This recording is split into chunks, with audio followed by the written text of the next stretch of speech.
And you won't stop, and you don't stop, and you won't. I was a terror since the public school era. Bathroom passes, cutting classes, squeezing asses. Smoking blunts was a daily routine since 13. A chubby nigga on the scene. I used to have the tray deuce and the deuce in my bubble goose. Now I got the Mac in my knapsack, lounging black, smoking sacks up in accent sidekicks with my sidekicks, rocking fly kicks. Honeys wanna chat, but all we wanna know is where the party at. And can I bring my gat? If not, I hope I don't get shot. Better throw my vest on my chest, cause niggas is a mess. It don't take nothing but front for me to start something. Bugging and fucking at niggas like I was duck hunting. Dumbing out just me and my crew, cause all we wanna do is party and bullshit and party and bullshit and party and bullshit and party and bullshit and party. Party, party, party. Hugs from the honeys, pounds from the roughnecks. See my man say that I knew from the projects. Said he had beef, asked me if I had my piece. Short dude, 222s in my shoes. Holla if you need me, love, I'm in the house. Roman strong, see what the honeys is about. Moet poppin', hope poppin', ain't no stopping. Big Papa, I'm a bad boy. Niggas wanna front, who got your back? Niggas wanna flex, who got the gap? It ain't hard to tell, I'm the East Coast overdoser. Nigga, you're scared, you're the poster. Nigga, I toast you.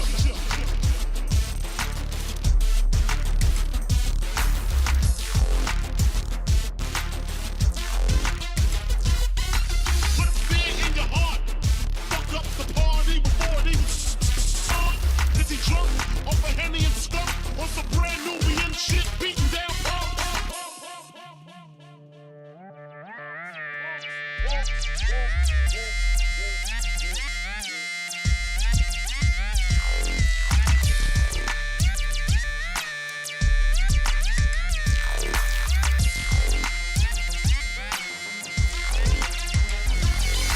Bitches in the back looking righteous.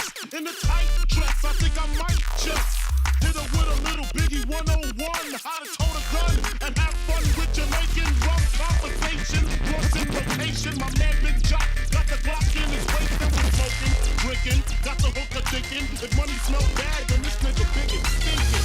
Is it my charm? I got the hookers eating out my palm. She grabbed my arm and said, let's leave calm. I'm hitting skins again. Rolled up another blunt, bought a Heineken.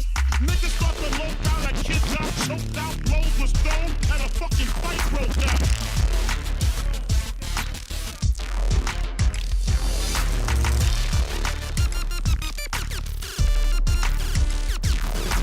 Can't we just all get along so I can put stickies on her chest like little Sean? Get a pissy drunk over Dom Perignon, and it's on, and I'm gone. Oh, no, we're not gone. We're not gone. We're not gone. Instead, we are live. That's right. We are live. Finally. What the fuck is up? What is happening? Hello, everybody. Welcome back to the Wingnut Roundup. This time for November of 2022. Holy shit, this year's almost over. Wow, it's surreal. Also, what's surreal is how long it took to actually get with you fine people. For those who don't know who are watching in the future, we had ourselves quite a day today. There was a bit of a hiccup.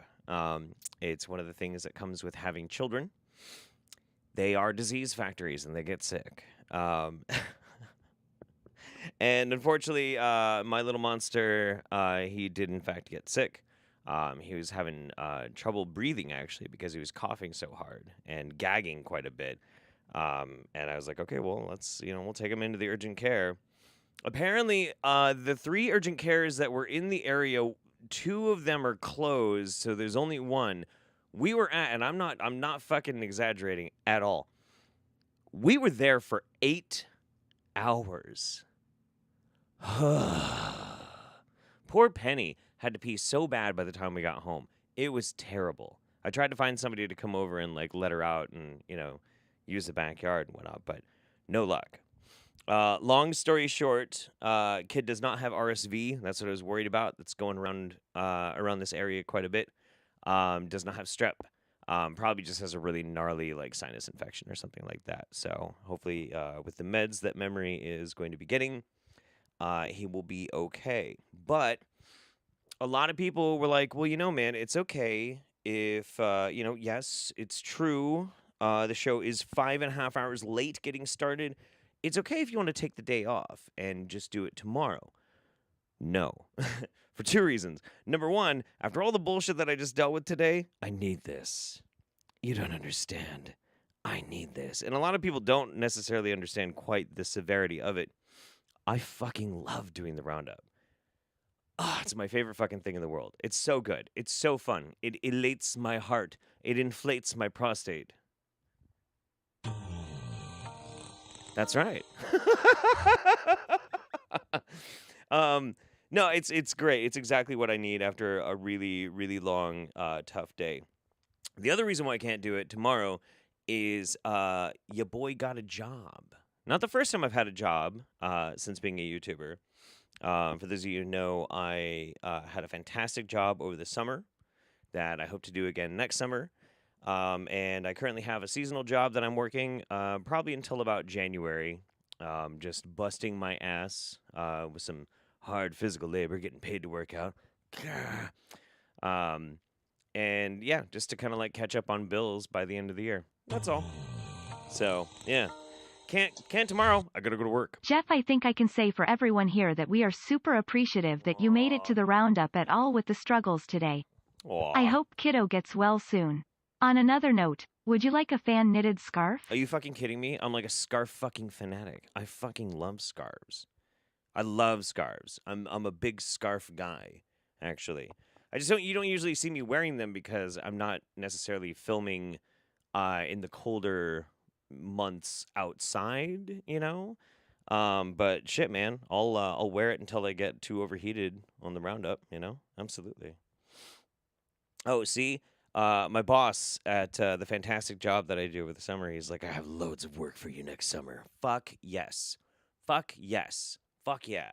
Great job, super fun, pays awesome. It's way too much fun. But yeah, so that's really what's been going on. And some people got kind of weirded out when I was mentioning, and not really any of you guys. You're all cool. You're great. I love the fuck out of you. You're wonderful. And I need to drink some of this wine because I just need to unwind. Let's let the air out of the tires. But some people got kind of weirded out, and they're like, you got a job. Isn't YouTube your job? It has been for a long time, and I've really enjoyed being my own boss for a very long time. It's been great. I have very few complaints about it. But the problem with doing YouTube as a job is that, your money is not really guaranteed by any, like, employment contract. And rather than just, like, whine and complain about it, I was like, fuck it, I'll just take another job. I'll just be responsible about it. I know it's weird. It's weird. These days, responsibility, come on. Overplayed, overrated. Get that shit out of here. All right, thank you, baby. Memory is fantastic. Memory Holiday is like one of the best people on the planet. Might be why I married her. I don't know. That and the butt. She's got a fucking great butt. Anyway, so before we get to the Roundup, though, we had a surprise stream, actually, on this channel. You can't find it anymore. Don't ask. However, we did a stream during the midterms, and I really only did it because a lot of people had a lot of apprehension and whatnot, so I was like, why don't we just do an impromptu, like, we'll look at the results of what's going on, and we'll also watch some Wingnuts and some weird gutter punky videos, and just kind of, like, help people laugh and relax. So we did that. The highlights of which are on my second channel, links in the description. However, I got challenged to something, and I'm going to have to share with you a little bit. The full video of all of this is on the second channel, but we're gonna take a look at this real quick. So we're gonna see the setup and then I'm gonna skip to some of the action, and then if you want to see the rest, and you'll understand why I want to bring this up here on this channel. Play. So just for the people on YouTube that weren't here earlier, Jeff said that he would make and eat this for $150. Yeah. I would. Are you? Yeah, we got You're our not cheese and our reconsidering? fish Nah, and I'd still everything fucking in do there it. stirred around Nah, that. dude, I fucking still legit would totally fucking do this. I totally would do this. So for the context, this is disgusting canned salmon ramen recipe that we saw somebody named King Cobra JFS, fantastic YouTuber, very entertaining, making on a video, and then somebody dared me to do it and asked for how much I would charge. That cooking stream you uploaded was kind of disturbing, haha. Based on the time, I thought it would be some super awesome food. We'll chip in money for another if that ever happens, lol. We'll get to that. Hang on. So here we go. Lastly, we're gonna Tony, no, that's Indiana. I'm not really sure what this is supposed to be. Longtime fan with a Q follower Whoa! father. Love stuff. Aw, thank you so much, Frig Frog. That is wait. That was loud. Hang on. Oh no! Wait. Oh no!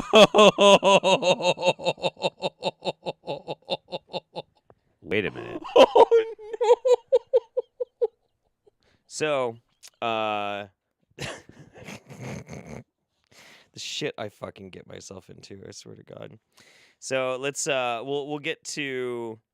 So I think it was Frig Frog, if I'm not mistaken, was who donated that. So I want to make sure that like Frig Frog knows that I committed and I did it. You can find this whole stream on my second channel. Go check it out. It's pretty fun. But here, I'll give you just a quick taste of the action, and then we'll get going on the roundup. Perfectly intermixed all throughout. Bite, chew, swallow, and then 3 more. Yeah, that's fair. That's totally fair. So it just smells like, honestly, the thing that's weird about it, the liquid smoke pretty much ruins any type of flavor you're going to get out of this, because now it literally just smells, it is probably just going to taste like liquid smoke. Yeah, salmon, there's salmon in this. Yeah, the liquid smoke is fucking, it's repellent. Do it, loser.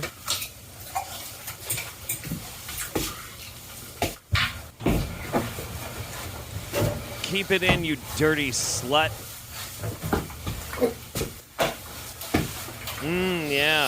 Yeah. Oh, it's good. Oh, it's so good. Oh, God. Hang on. All right, so, yeah, if you want to see more of that action, you can go check it out. Play the yummy. Nah, we're good. That was way too much fun. Oh, I see some talk of trans rights. Trans rights are human rights? Damn right, trans rights on this channel. Jeff Ramsey. Oh, boy. Oh, yeah.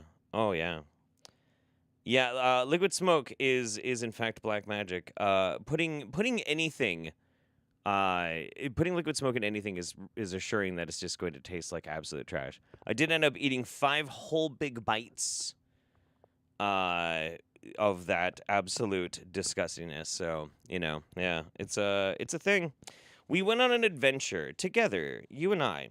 So I want to do some quick catch up with some stuff. I was going to be like, go to Brain Force Side Effects and buy t-shirts, and honestly, I don't give a fuck. I don't care. Fuck that. You guys know. I don't care. I don't get any money from those t-shirts anyway. Suxy Pumpkin. Even if I can't stay up to watch, here's a little something to show my appreciation for all the hard work you put into the roundup. Well, thank you. Mwah. Appreciate you. We got Royland Hoochins. I got a rescue dog for Xmas. That's fantastic. That is the right thing to do. The Salt Rose. So glad it's not RSV. It's horrible this year. Yes. That's one of the main reasons why I was willing to just like put everything on hold. RSV in kids right now is so fucking bad. So if your kids have like any respiratory fucking problems this season, pay really close attention to them. Shroomy says, I love that you love doing the roundup. Your enthusiasm always brings me up. I've been watching you for years now. Absolutely love your content. Hope the little one clears up soon. Much love to you all. I hope that well, thank you very much for the sweet message. And I hope that I can actually, like, get into content again. It's been a struggle. But there are things that I have previously wanted to do that I would actually like to jump back into as well. The reasons for why I have not are long and complicated. Maybe I'll make a video about that. Thunder Rain, RSV and beer virus both hit my workplace at the same time. Everyone got hit by at least one, even me. First time in about 3 years I was knocked on my ass by sickness. Oof. Buddy, I'm sorry. That's brutal. Red Scare says, say I Prop 31 passed, but I already have a hookup for flavored vapes. Get wrecked, stupid law. And we'll do one more, and then we're going to move on to our first video. Randomness says, wish me luck on my college exit test tomorrow. Can everybody in the chat please say good luck, Randomness? That would be fantastic. I appreciate you. God damn it. God damn it, names. Has my colon made its way back into my body from prolapsing and trying to escape Cobra's recipe? Yes. Yes. I do have to say that disgusting recipe really did not give me a stomach ache. And it didn't really give me the bad poopies. However, for about 16 hours, anytime I farted or burped, it was like a house fire. It was very strange. You know how, like, if you've lived in a residential neighborhood long enough that you know, like, the smell of a house fire, and you're like, uh-oh. That was me. Take care if you and yours. Oh! Choodle pants. Aw, choodle pants to you, Morobitu Unheimlicher. I appreciate you. Thank you so much, my friend. That's very kind. I appreciate you. And I will say happy birthday to you, Dorothy. Of course I will. Of course. Happy birthday, Dorothy. Happy birthday, everybody. The exit of the food wasn't bad. It's just, it was one of those things, like, you know, you don't really notice, and you're, like, you know, walking through the house, and you're like, I'm going to go over here to the living room. Don't even really think about it, and then you're like, oh, yeah, shit, I forgot something in the kitchen. House fire? Oh, yeah. And then you feel that shame all over again. So I don't expect myself doing more food challenges unless the right one comes along. I do not want to be shoe nice. Thank you very much. Good on that. All right, let's kick off the roundup with one of the videos from our girl, our Quang. Wow, look at climate change, particle accelerators. Look how fast these low clouds are moving. Climate change particle and it's accelerators. hot outside. Made look at that. Clouds. Okay. That's pretty, look how low those clouds are. Yes. It's like it's smoke. It's like a Passover. But that's like smoke. That's like crazy. That's like plasma. That is a cloud. Jillian, that's just a cloud. That's a low-hanging cloud. Do you know what fog is? Will it blow your mind? I don't know. That's fine. Okay. That has so many hydra in it. That's energy. I mean, it's like watching a tornado form, but it's not. And these clouds are moving really quickly when you think about it. That's crazy. In this episode, Jillian discovers air currents. Fantastic. This is great. I love this. This is awesome. I think Jillian needs to do more like chemtrail and like what are the cloud seeding and what's the other one, like the weather manipulation, geostorm manipulation? What the fuck? There's a name for it that some of the conspiracy people do. Chat, help me out. It's like, it's so weird when you look at the sky. You ever just like look at the sky and be like, whoa, whoa. Oh, and there's my dog. Oh, there she goes. She's peeing. Oh. There's your sugar. Good girl. Say hi, sugar. But yeah, Yeah. watching those clouds go by, that's pretty crazy. Yeah, let's look at our clouds going by. There's geoengineering and CERN and climate change. Here's my dog peeing. Clouds are crazy. Say hi, Sugar. Heart, maybe. Yeah, sure. Come inside. Oh, yeah.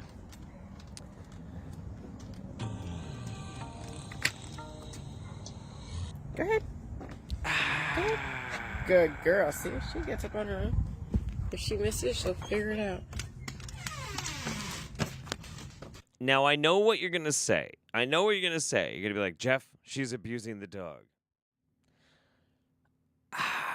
Maybe. I think Sugar is just very elderly. I think Sugar is an old fucking dog.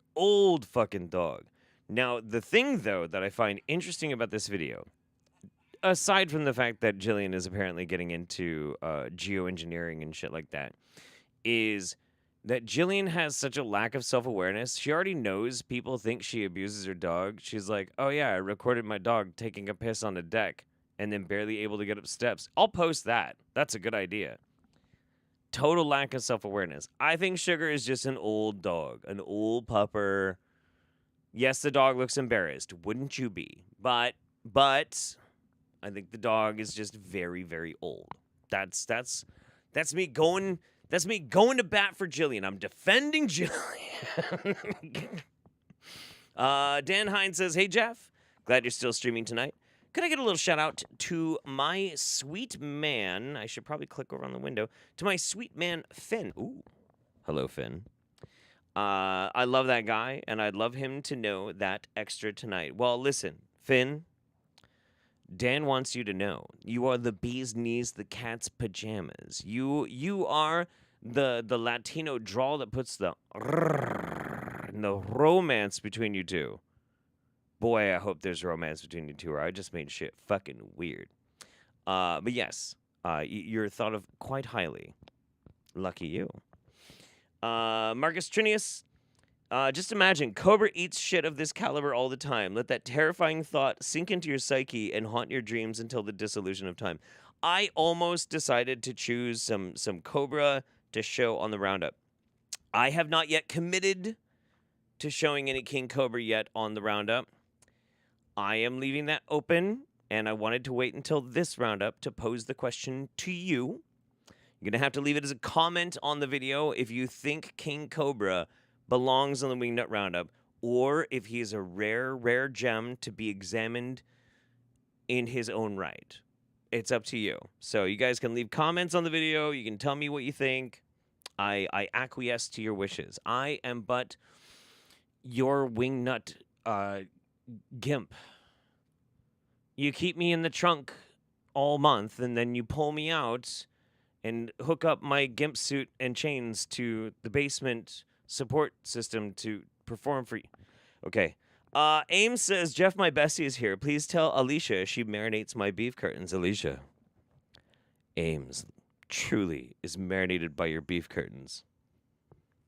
Wait, is you marinate her beef curtain? Jesus fucking Christ. This is getting complicated. Immortal B2, thank you again so much. I really appreciate that. I appreciate you. I'll read the next ones after the next video. Jeff is a old guy by the way she walks. I am? Oh, it's a old guy. Oh, Sugar is. I'm so glad I figured that out. I was about to be like, am I walking weird? Am I like starting to do the like, you know how, I'm not trying to like be ageist or some shit, but like, you know, there ain't no like super old dudes out there being like, they don't do this shit.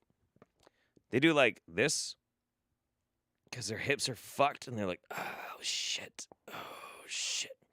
You know. Come on. Fuck. Okay, I'm getting myself in trouble. We're only one video in. Motherfucker. Okay. I don't know. I'm an old pupper. Of course I am. I don't know how much of this we're going to watch. We might watch a lot of it. I usually when I say I don't know how much of this we're going to watch, it's because I'm like, I don't know if we're going to watch a lot. We might watch a lot. We might. we're just gonna let this. We're gonna let this roll. Roll the dice. Let's go. Wake up, wake up, wake up. Wake up, Africa.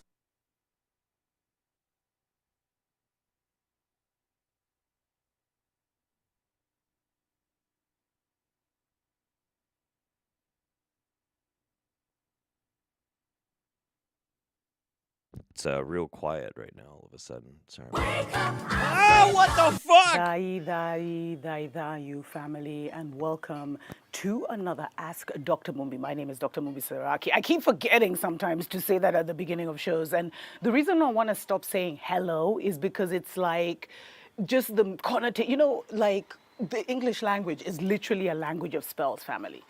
And so that hell is like hell, literally, the pit. The English language is nothing but spells, and saying hello is tapping into the deepest, darkest recesses of the underworld. It's of hell, and then low is like low. So it's just like, and it's so exhausting because we're always cursing each other with the English language. But I think, we'll make it through. We've gotten this far. The awakening has started even without speaking the awakening, this English language. So it's all about the intention you give it. But it's just that I also find there's so much power. I've gotten so much power by just saying certain words in my mother tongue. But those are stories for other days. Special shout out, family. I always notice something. Dr. Mumbi will like kind of go off on some shit, and then she's like, stories for other days. And I'm like, no, stories now. That sounds fucking bananas. Can we get more of that, please? Please? Would that be okay? I'm down with that. That would be cool. I want to hear more about spells. But she never does it. She never does. To every single person that has supported us on Patreon. If you want to get daily exclusive content from us, then definitely consider joining us there. And thanks to every single person that has also sent us a love donation. We are totally Black-owned, Black-produced, and we appreciate love you guys Sweet. for that. And yeah, we've reduced our programming here. We'll be bringing you shows maybe 2-3 times a week as the awakening journey goes on. And thanks for all the emails that I got, family, from you guys who are all concerned. I had to take a trip to the shrine.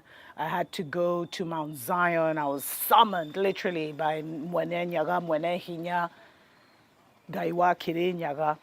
And, I had to appear, and it has been a transformational 1 or 2 weeks, totally transformational. And She went on vacation. It was really badass. It blew her mind. I really wanted the hello spell in there at the beginning, but she's getting to the point. Let's stick with it. it's funny how, this awakening journey is level to level, and it just gets better. But those are stories for other days, family. See what I mean? This is Ask Dr. Mumbi, so you can always email me at drmumbi@drmumbishow.com. And the only reason I'm addressing this is because quite a few people emailed me and left it in the comments that I should talk about Ye and Kim Irving. First of all, Yo! what do I have to say? Yo! What is there to say, family? What is there to say? Like, seriously? Give us your comments. Yes. About what Ye said. Okay, Yes. so he said his mother was sacrificed. I think I shared that like 3-4 years ago, family. What? Or around the time she died. What? And he'd already said it before in a song. So he said it again. And you see, this is slave entertainment, family. I didn't even know who Kim Irving was until the Jews said they didn't like him anymore. I still haven't even understood. And to tell the Who said they didn't like him anymore? The what? Hang on. That's a statement. Okay. All right. Fuck. What happened. And I haven't even, dive deep into it because it's really none of my business. Not my circus, not my monkeys.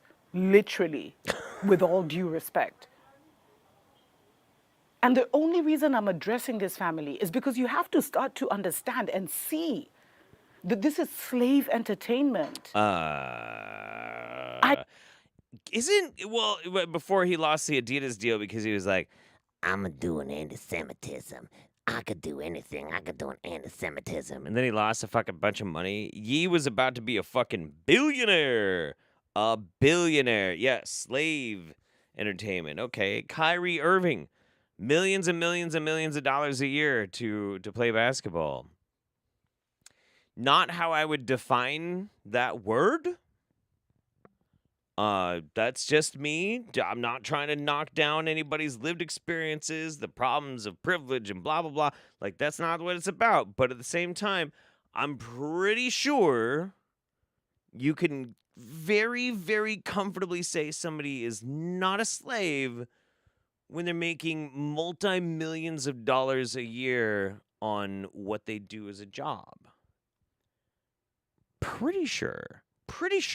If I'm wrong, cancel me. I don't know.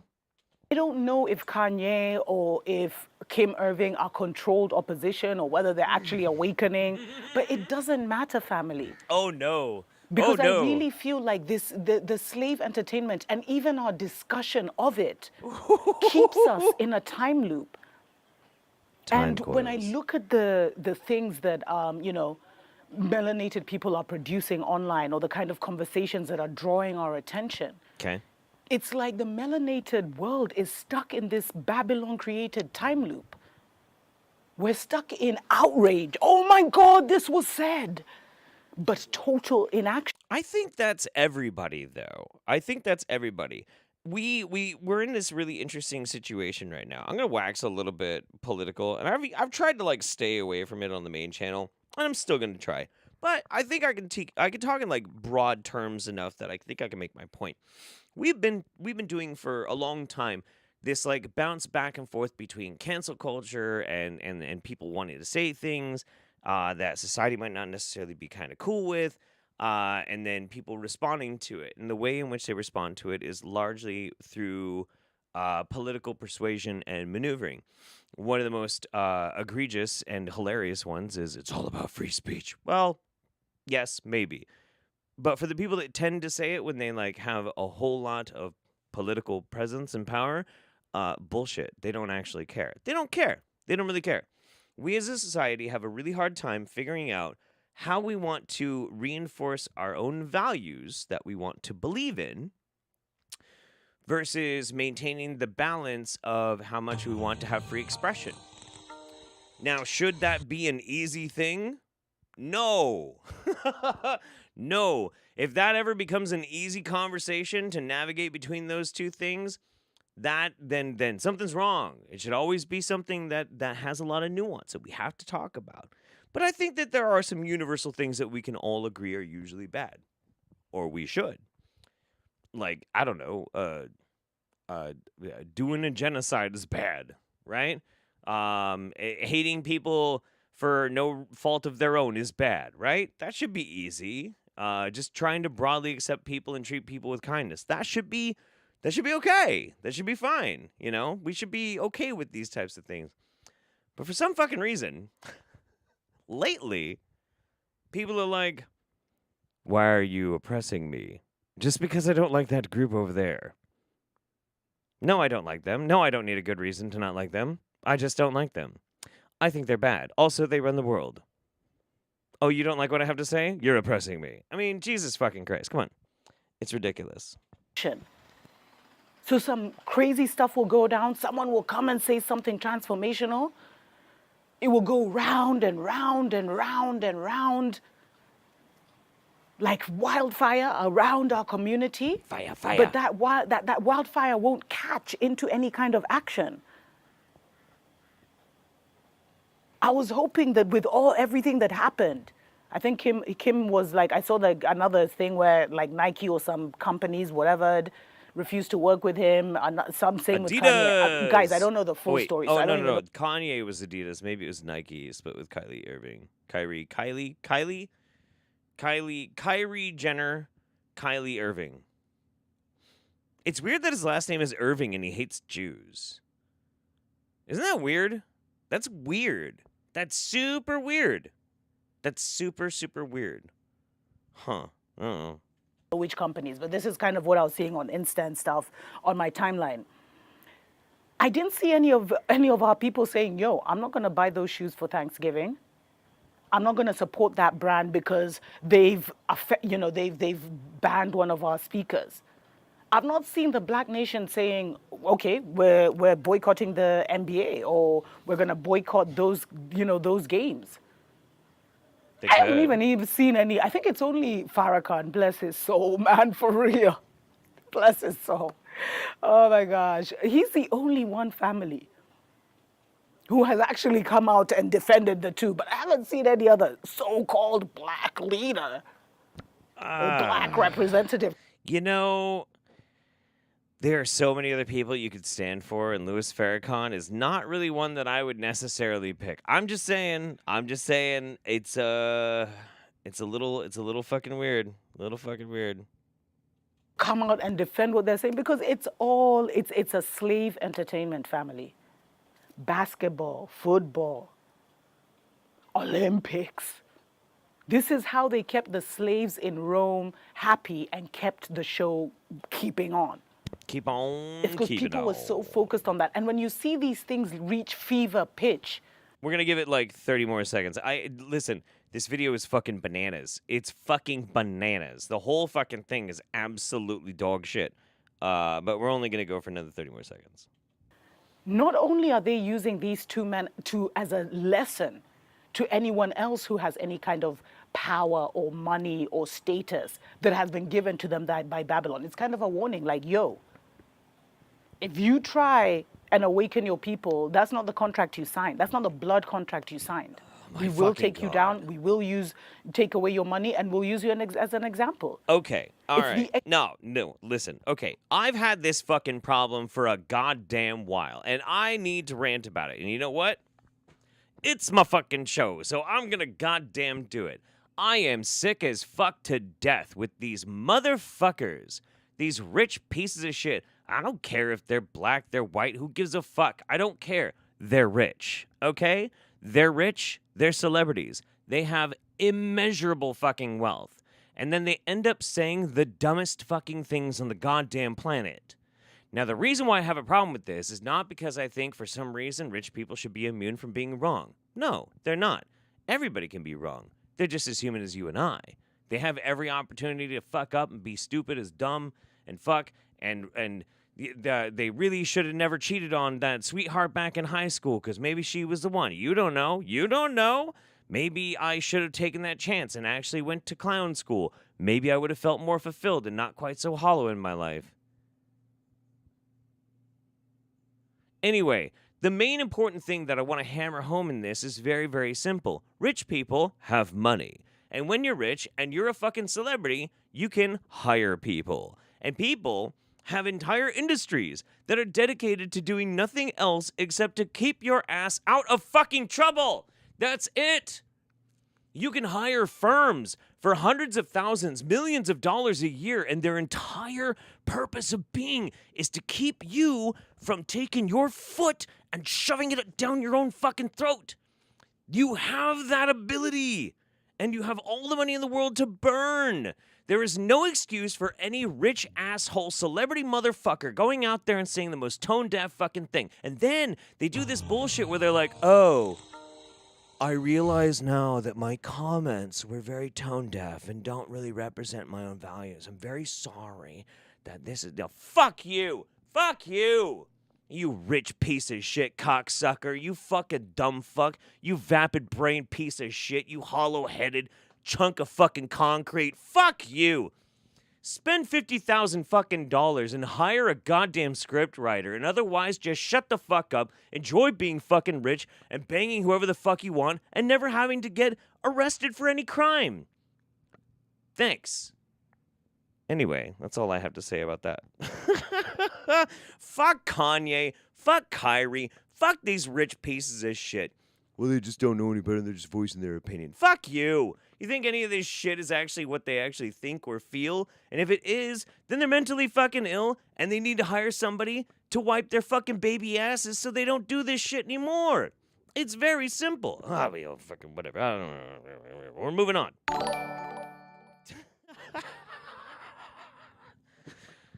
Fuck. I might be still a little pissed off from my excessively stressful day.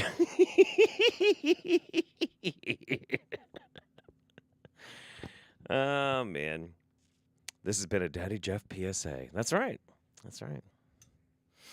Fucking Rich pieces of shit. Brainwash, thank you very much, buddy. Good to see you. I haven't seen you in a while, bud. I hope you're doing good. Kaiser Kenny, thank you very much. Ames says, thank you, Jeff. She hated every second of that, but loved that by you got her name right. I loved it all. Fantastic. Sierra Larson says, yes, finally catching live. Much love to y'all. Much love to you. Raisha X. That obsession with melanin will never cease to amuse me. Also, she's not wrong about the effectiveness of ancient Roman entertainment. I watched the shit out of some real gladiatorial games. Same? I think I probably would too. Yeah. Yeah, I think I probably would too. And Paradoxogen became a member for 10 months in a row. Fan-fucking-tastic. Nice, tuned in just in time to see Angry Jeff. Well, you know, the thing is, people have this thing about negative emotions, and I don't think emotions necessarily always have to be negative. They can be negatively pointed. You can do negative things with emotion. But some people have this idea that anger is always negative. I disagree. I think that you can harness very powerful emotions that aren't necessarily like love and happy, fucky-ducky, bullshit. And you can take what people perceive as negative emotions and channel it into something positive, or at least interesting. Interesting is still pretty positive. It's better than boring. If we're talking on some grand esoteric cosmological scale, I would rather things be interesting than boring. So, that's my that's what I have to say about that. All right, let's watch something rare. I've never watched a video of this piece of shit on the fucking Roundup. This is Roosh V. Roosh V is a giant fetid pile of dog shit. Ooh. Thank you, wife. You are wonderful. Thank you so much. My wife is facilitating my vices and is allowing me to imbibe my tobacco in the studio tonight because it's been a hard day. Hey, I love you. Oh, the fan. Ooh, yes. Okay, so Roosh V. Yeah, I'll set it up. I'll take care of it. Roosh V is a giant piece of shit. He started out trying to do pickup artist culture, women are whores, kind of crap. And then he turned into the most batshit dumbfuck conspiracy theorist on the planet. Banned everywhere, disrespected continually, and yet he still won't go away. Like the crabs. No, more like herpes. Roosh V is the herpes of the internet. There we go. Let's say that. They say, yeah, Roosh, you're getting at the age where you have to get a colonoscopy or something. Are you kidding? Wowie. Are you kidding me? Wowie. I'm going to let some doctor. I mean, I don't even want to get into what they do, but they get a camera that's like a snake and they put it in your butt. And the night before, you have to take like an enema to empty your bowels so the doctor can put something in your butt. Listen, that's gay. Okay. Hang on. I want to pull it back just a second. I know. Roosh V is fucking insufferable.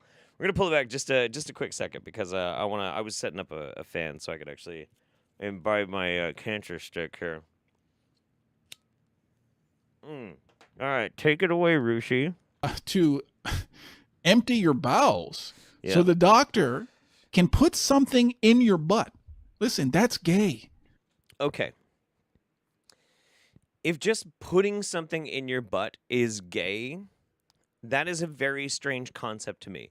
I don't really quite understand that because the thing is, and I don't know if Roosh knows this or not, you can do a whole lot of gay shit without going anywhere near the butt. You can be real gay without actually having any sexual exploits, like you can be pretty gay without even touching genitals or secondary sex characteristics or the poop shoot. You can be pretty gay whole lot of different ways.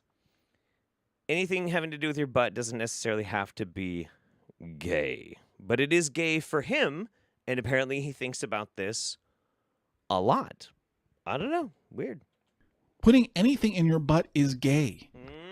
If I have colon cancer, that's it. I'm done. I'm dying. I'm not getting something put. Sorry. Listen, if you get colon cancer, Roosh V, and you do literally nothing to prevent colon cancer, like you think I'm gonna let some gay doctor go up my butt and try and remove polyps? Pfft, what do I look like? Gay? Then fine. Die. Enjoy. I support people's choices. Absolutely. 100%. I support people's choices to shuffle themselves off the mortal coil. I lost my train of thought. Just trying to imagine a doctor say, I have to put it a 6 feet long phallic medical instrument up my rear end is the colonoscopy. I think it's still technically considered like an endoscope. I think so. It's been a while. If your dick looks like a weird long cable, I think you should be going to the doctor anyway, because there is something wrong with you.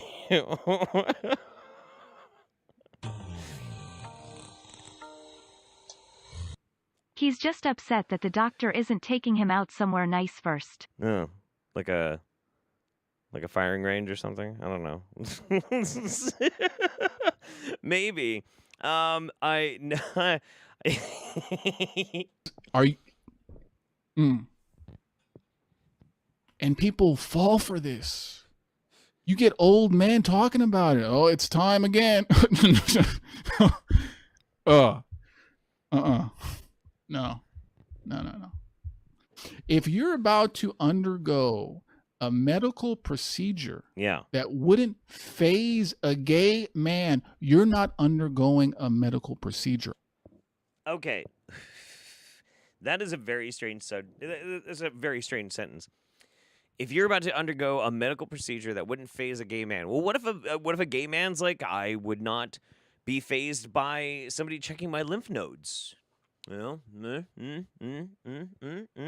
or listening to my breathe. It just doesn't make any logical fucking sense. All of this is because Roosh is obsessed with the butthole. He's obsessed with the fucking butthole, and for some reason, he wants to use his platform to advocate for people to not do preventative medicine because that's is gay. Like, it's fucking weird, man. It's so dumb. I'm sorry. That's a joke. This is a satanic joke. Colonoscopy? Satan laughs for every time a camera goes up a man's butt, an elderly man's butt. Can you imagine? So this is all a conspiracy to anally penetrate as many elderly men as possible. Okay, we're thinking big brain thoughts tonight. Big brain thoughts tonight. It's all a fucking conspiracy. Don't you understand? That's where the orgone is harvested. That's where Satan gets his special battery power. It's from all of these old men butts. This is fantastic. What the fuck? What an insecure little dweeb. Holy shit, man. What the fuck? Ooh. Glad I made a live finally. I've been missing them recently. Aw. Gonna go back and catch up on what I've missed. I have no idea what I walked into, but I have a feeling this one's gonna be a good one. I have a feeling as well, because I have had a frustrating fucking day, and I am very much looking forward to taking it out on shitheads like Roosh V. Yeah, thank you very much. That's very, very generous. I really appreciate that. Thank you. All right, let's go, Rooshie. Laying on a physician's bed or whatever that's called, and turning around and having. I don't believe people. How can you do this? Why are you subjecting yourself to these gay ideas? It's better than colon cancer? It's better than colon cancer. You know, the thing is, look, I'm not a spiritual guy. Not really. I mean, it's nice to think about. And I don't disparage anybody who is spiritual. But if Roosh V comes down with fucking colon cancer, I might start to think that there's something. I might actually start to think that there is just something up there. And they get the joke. And they're like, it'd be really fucking funny. Watch this. Like I'm down with that. I like it. Please stop. If you die, you die. You're already 50 anyways. How many more burgers and pizza do you need to really eat? All of them. They're delicious. Are you fucking kidding me? Oh my god.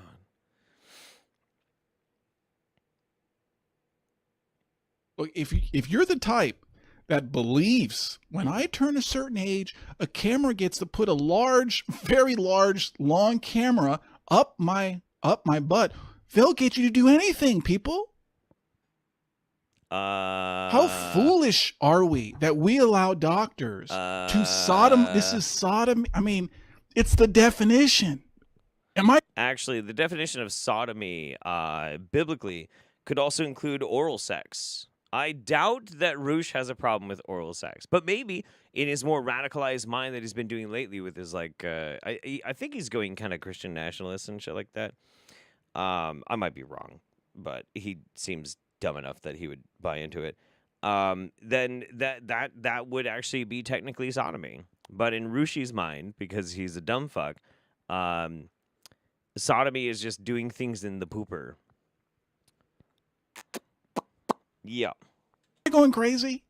I know people are going to say Roosh has lost it. This is a common medical procedure. No, yeah. It's butt rape. Sorry. It's butt rape. Oh. Sodomy is sodomy. I don't care if it's human sodomy, metal sodomy. I don't care. Oh. It's sodomy. Oh, he's definitely... No thanks. I'll take my chances. He's definitely doing the Christian nationalism thing. You can see it like right over there. Yeah. It's funny that he's like, if they can convince you that, they can convince you of anything. Like, come on, man. Do you not like realize, have the self-awareness that the very dogmatic principles that you prescribe to try and dictate, not necessarily by your own materials, but usually by your own religion, try and dictate your own behaviors in very restrictive ways in order to try and control you anyway. And there's a lot less, there's a book. The basis for it is a book. And the basis for colonoscopy is like, I don't know, science, medicine, like millions of people that die from colon cancer. I don't know. Fuck, whatever. Camera up my butt. Yeah, I like to see you try. Go ahead, try that. You will be hurt. You will be hurt. Yeah, everybody's very intimidated by you, Roosh. You're the internet's biggest tough guy. What the fuck? I have to wonder. Uh-huh. These elderly men who consent to the colonoscopy. I have to wonder. Yeah. Is this like part of that 1970s free love stuff? Wow. Okay. That was dumb as fuck. I mean, it was funny, but it was dumb as fuck. Roosh V is dumb as fuck, so that's not really that surprising. BCB, Daddy Jeff, what are your favorite colors? I hope no one else gets sick and the boy is better ASAP. I miss having pets, so please hug Penny for me. I will do so. We'll have some Penny here in the studio here in a little bit. I promise. I'm a big fan of Blick. I'm a big fan of purples. I do love purples. And, you know, I kind of like some little earth tones. I always, okay, so I vacillate. That's the wrong word. Or is it? I don't know. I go back and forth between certain types of aesthetics that I really like. On one hand, I love the neo-primitive, cyberpunkian, futuristic, neon and chrome sort of aesthetic. And then also, I tend to also drift to, I tend to really embrace the Fury Road, Mad Max, post-apocalyptic aesthetic. So I don't know. I don't know. But anything that's purple or black or ox blood usually is something that I fucking love and adore. So I hope that answers your question. Raisha, thank you again. Appreciate you. And Puppet on Strings, also appreciate you. Janie says, this bitch got employment and can officially afford this super chat. Fuck yeah, Janie. Congratulations, Janie. Earth Mother bless. Earth Mother. Etherealist of beings, big brain thoughts. Look at us, Janie. Look at us. You and me. Both employed. That's fucking weird. That's fucking weird. Roosh has gone Christian nationalist. I thought he had. Yeah. And then CRP is a Putin simp. Yeah, a bunch of these fucking people are just so fucking crazy. Hey, it's Cynical Bound. Do you have a PO box to send you a print of my recent photo shoots? Yes. It should be in the. I should have the PO box in the description of the video here. Should.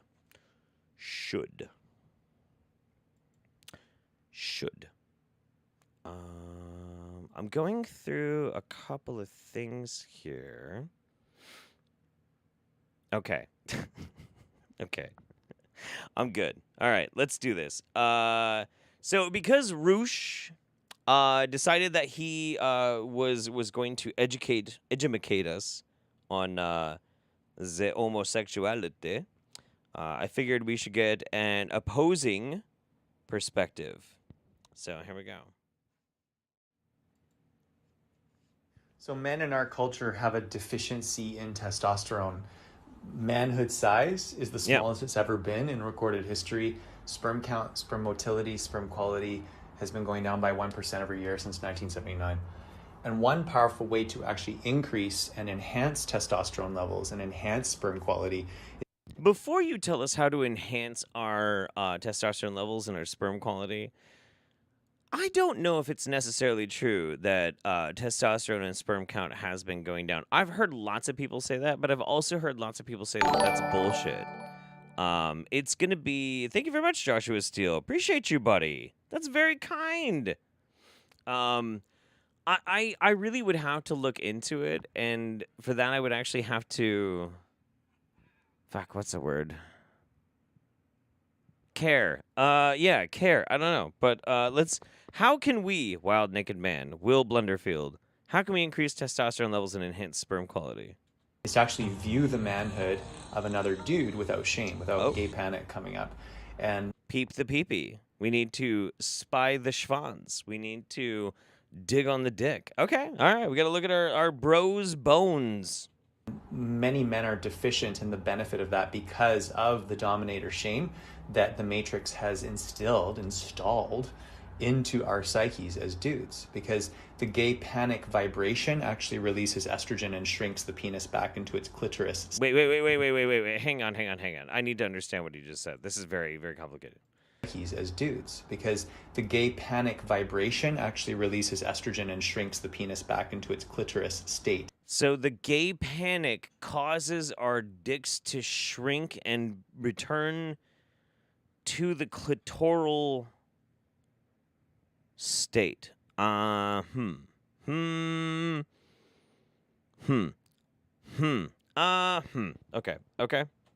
And it actually shrinks the balls up towards the body back into their ovarian state. So what we want to do is actually say, I am shameless, I am fearless, I am doubtless. And then view your own manhood, and then hang out naked with your bros a bit more often. Go for a cold plunge. Instead of wearing your polyester things that are leaching feminizing chemicals in through your skin. Bros, my buddies, my fellow masculinoids. I don't fucking know. Don't wear the poly blend because it's leaching feminizing hormones into your bloodstream, I guess. I don't know. Sure, fuck it. Let's go with that. Why not? Just go naked. Just have no barriers between you and your bros. No barriers between you and nature. Be a natural, organic human. Examine your penis with love. Check out your bro's cock. Say, brother, you've got a beautiful cock. Bro, you've got a beautiful cock. And then you guys can cup each other's balls and take 3 deep breaths and look into each other's eyes and then say, I see you, bro. Okay? I see you, bro. These are ways to drastically increase your testosterone. If the shame comes up, say, I am shameless, I am fearless, I am doubtless. Been a year it feels like since I've caught you live. Just got back from work and wanted to send some love to you, Mr. Holiday. Well, thank you so much, Grayscale Ghost. I really appreciate that. That is very, very kind. You know, the thing is, what I'll say about Will Blunderfield, I disagree. I think he's a bit of a wingnut, kind of a lunatic. But he believes what he believes so fiercely and so strongly, and I cannot fault him for that. So we're going to have Memory step in here. Hi, baby. How you doing?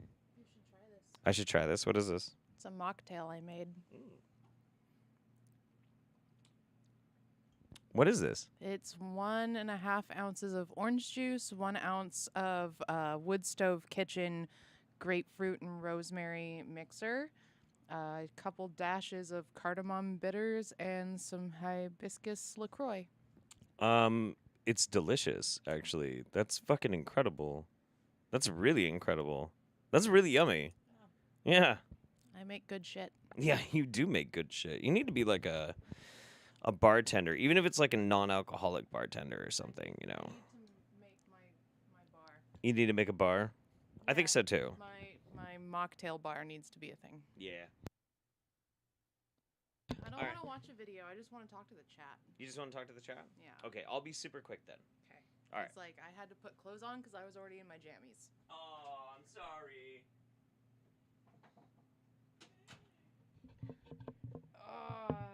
Why does he do this? He hears that I want to talk to the chat and he moves the mic like so far from me. I'm so sorry, guys. Hi. I put clothes on for you guys. I was in my jammies. Like, today has been really fucking long. It was not good. There's nothing fun about like sitting in your car for 8.5 hours to be told that like, oh yeah, there's nothing we can really do for you. Here, buy some like over-the-counter stuff. Great, thanks. Appreciate you. Who else is on the like mocktail train? Like lowering the amount of alcohol you're drinking and drinking some tasty yum-yums. I'm just gonna, no, I'm not gonna do that. I'm gonna do this. Because when I sit down, you see like my little like rolls. I'm getting close to my period and I'm bloated. Don't judge me. I did. I put clothes on for you guys. I have to go do a workout after Jeff gets back because I did not get the chance to work out today because I sat in a car all day in the parking lot reading a book. Normally I strength train, but I also didn't get to go on my walk, so I'm thinking about doing one of those like 10,000 step dance videos. Oh, here she coming. Oh Lord, she coming. Here she goes. Yeah. You're on a live one. You are on a live one. Love rolls. Yes. We love our rolls. I don't have very many rolls anymore, but I still love them. Mom. Thanks. Yeah. Thanks. Thanks. Yeah. Thanks. You stick to weed and it sticks to you. I wish I could do a weed. I can't do a weed. Man, I used to be like the biggest stoner. And like now if I do the wrong weed, I like have a panic attack and forget how to breathe. So I can only do the sativas and I can only do like it once in a blue moon. Penny! Penny! Ah!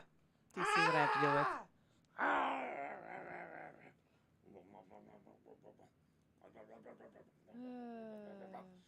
Anyways, thank you, baby. I love you guys. It's been really nice to see you all. I am going to go enjoy some more of this mocktail in my jammies, and then I'm going to do a 10,000 step workout in the living room. Nice. Well, I didn't get to work out, and I didn't get to walk today, so I figured I'd do both That's true. at the same time. Bye, everybody. Bye. Sure you don't want to keep the terrorist out here? No, I'm good. No, I gotta focus. But she's so cute, I and the chat know. loves her so much. I know, but I gotta focus, baby. I have to focus. I already have to pick like all the hair off my my microphone every time she comes in here. Do you want another sip? Nah, I'm good. Thank you. You're missing out. It's all mine. Well, tell you what. Memory holiday, everybody. You should hire me to make mocktails. Yeah, somebody should hire her to make mocktails for sure. Somebody's gonna be like, actually, I'm with a fantastic multinational company looking to design mocktails. Give me money so I can open my own mocktail bar. Oh, you want to open your own mocktail bar? Yes, and it'll be witchy themed, and I'll call it the dry spell. It's gonna be witchy themed, and you're gonna call it the dry spell. Yes. That's a fucking great idea. I know. What the fuck? I just don't have the capital to get it started. Well, go find some capital. All right. Anyway. Okay. Let's do this one. This is good.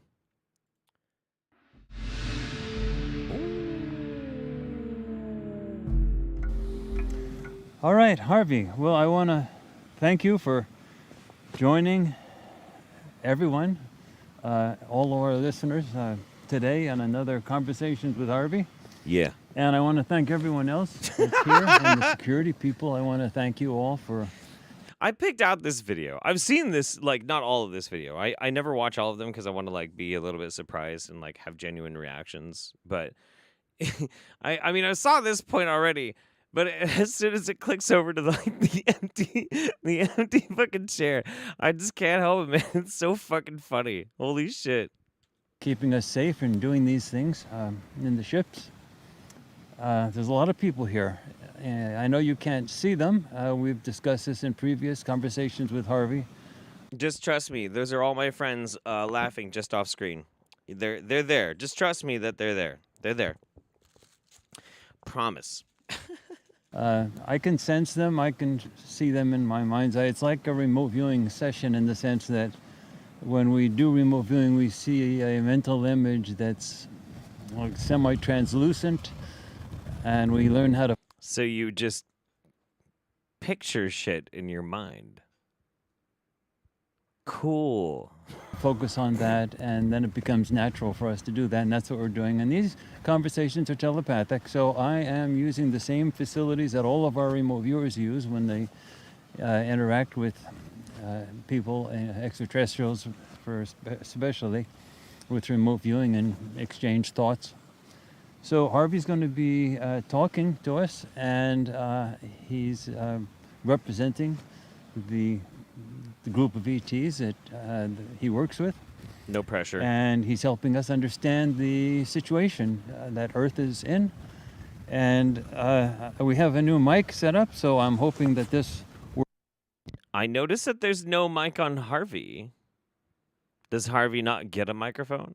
Or is it all just going to be telepathically beamed into Courtney's brain? Ah, fuck, whatever, let's go with it. Works out pretty good. We have a... Telepathy is real. Wow! We learn with each conversation with Harvey how to get things a little better. So this is a new mic setup, and we're hoping that this works out well. All right, so Harvey, today's conversation, I really wanted to focus on neural engagement. Now, neural engagement is the term that David M. Jacobs used when he talks about people who have been abducted by different group of extraterrestrials. It's not your group, of course, but it's the different group, the ones that are seemingly associated with the oppressive extraterrestrials, especially. Okay, I need to mention this. This is actually really important. You guys always inspire me in the chat. I fucking love you guys. You're fantastic. So somebody was like, listen, Jeff, microphones are for people who are not invisible, okay?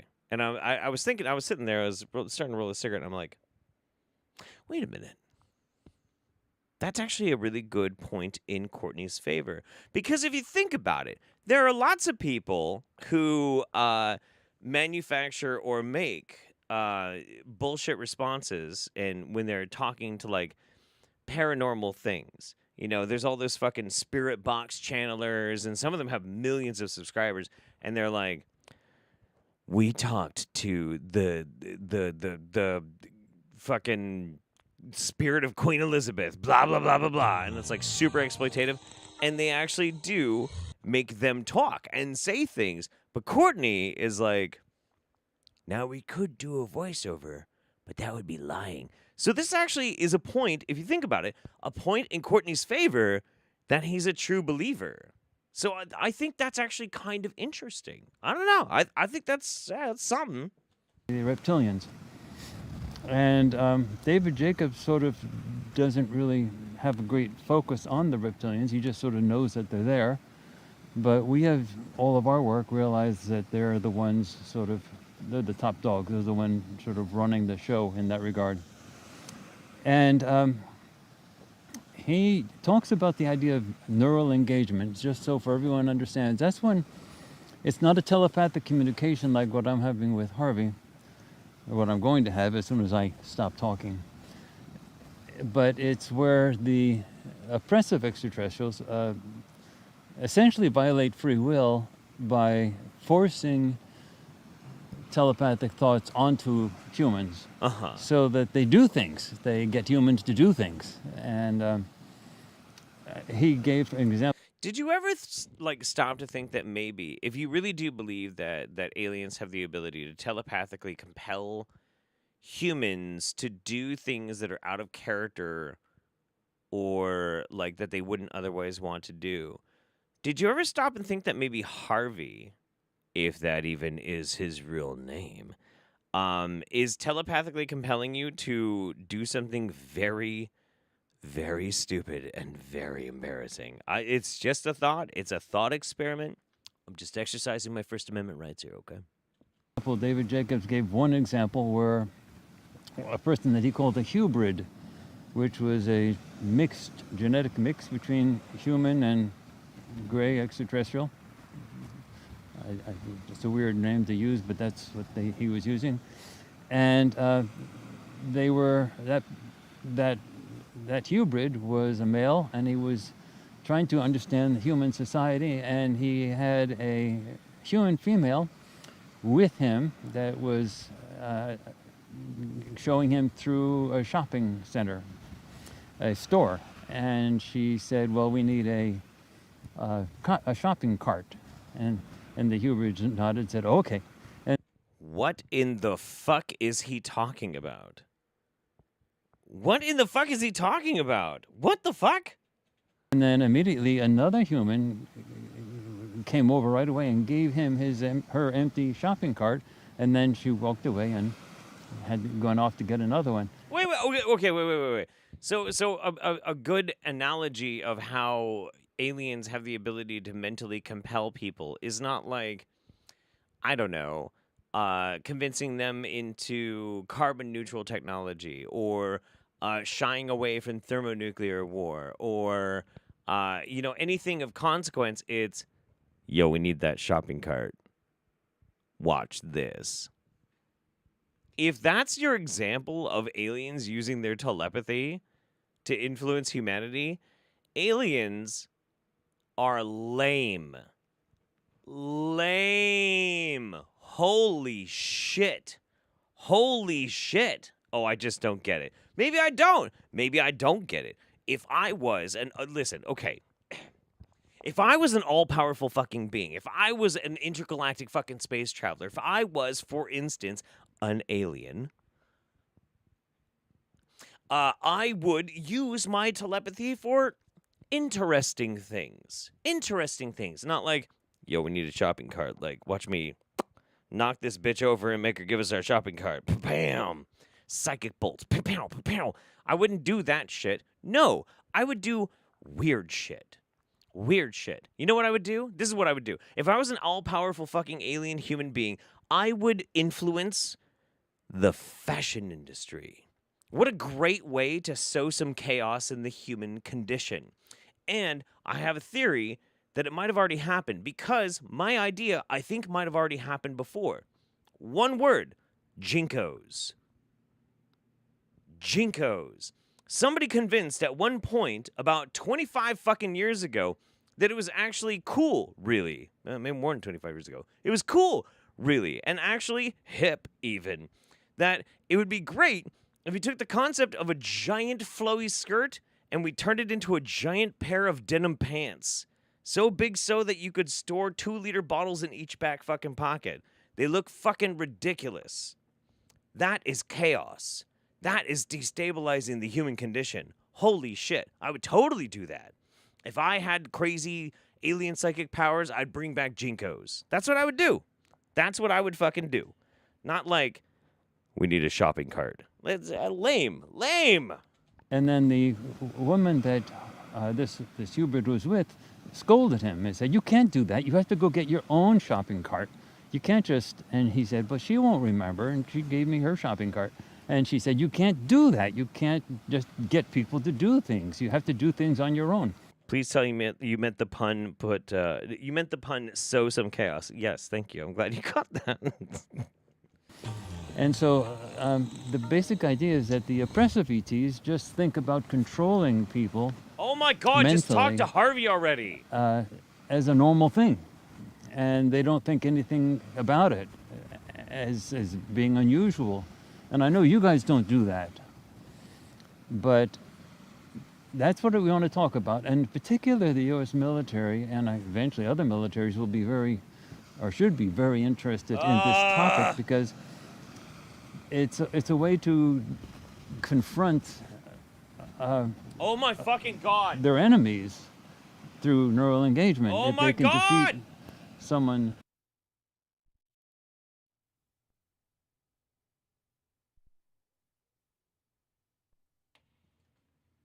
Get to the fucking point! Also, I finally hit the button right. It took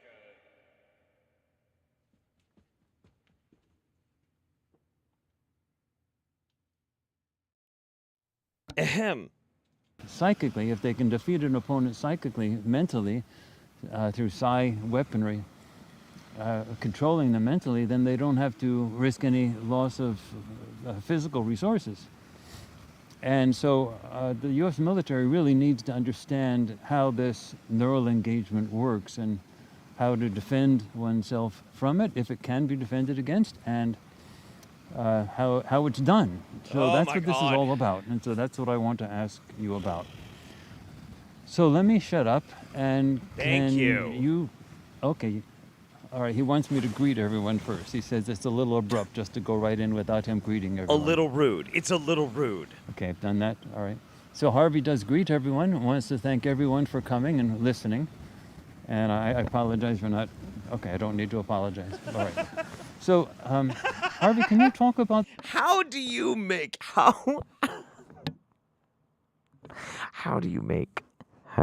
talking to a camp chair, an empty camp chair, unbelievably uncomfortable and humiliating? This neural engagement, what's done now?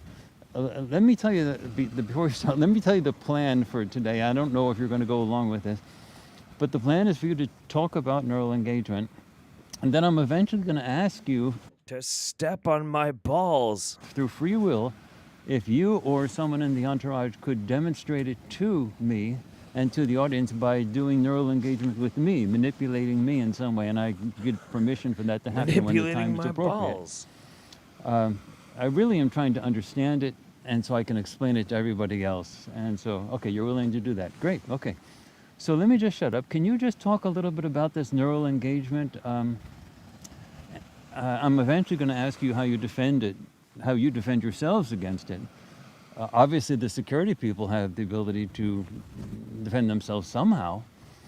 So can you, let me just shut up. Can you just tell me what this neural engagement is? What is it all about? And to actually hear Harvey speak, you're going to have to go and subscribe at farsightprime.com. Fuck me dead. You knew it was coming. I can't help it, dude. I love Farsight. I think they're incredible. They're so great. They're so fun. Oh, man.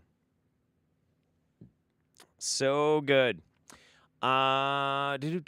Ensign Steph says, lost 3 family members this month due to complications from alcohol and cigarettes, all between 63 and 65. Just be safe. Aw.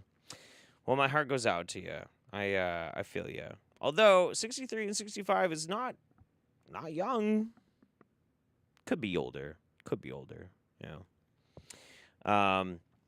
Techno Hippie Corner. I started a new job a month ago in a new town. It's the first job I ever quit. Boss was a real dickhead. Oh, shit. Well, you took us on a journey and you cycled back around real fucking fast. But you know what? Fuck it. I'm glad you're here. Grayscale Ghost, thank you again very much. That was great. Aaron Jimenez, thank you very much for the super chat. Appreciate you, buddy. Appreciate you. Let me clear our board here a little bit. Oh yeah. So I found this guy, and we're gonna just kind of experiment with this a little bit, cause I'm curious. His intro is pretty great. But I'm more excited about the concept of his channel, and I wanted to share it with you. So that's what this is. Not necessarily if this is like the best banger, but his intro is a fucking banger. So this is the E.T. Whisperer.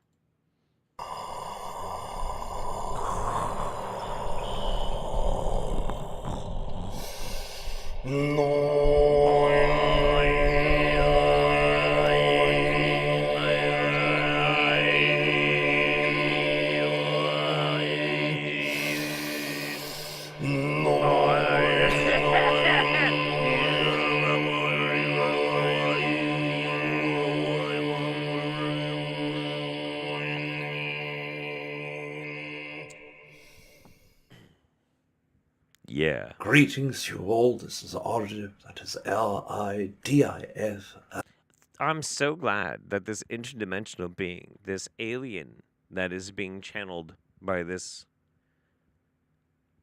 man, wanted to make sure that we could know the spelling in the Queen's English. Because that's very important. When you're communicating transdimensionally across light years, perhaps even through time and space, the multiverse. I don't know. I don't fucking know. I haven't watched this channel long enough to understand this shit yet. But it's important that you don't misspell Ardif's fucking name, okay? It's fucking important. Because in the galaxy, everybody speaks English.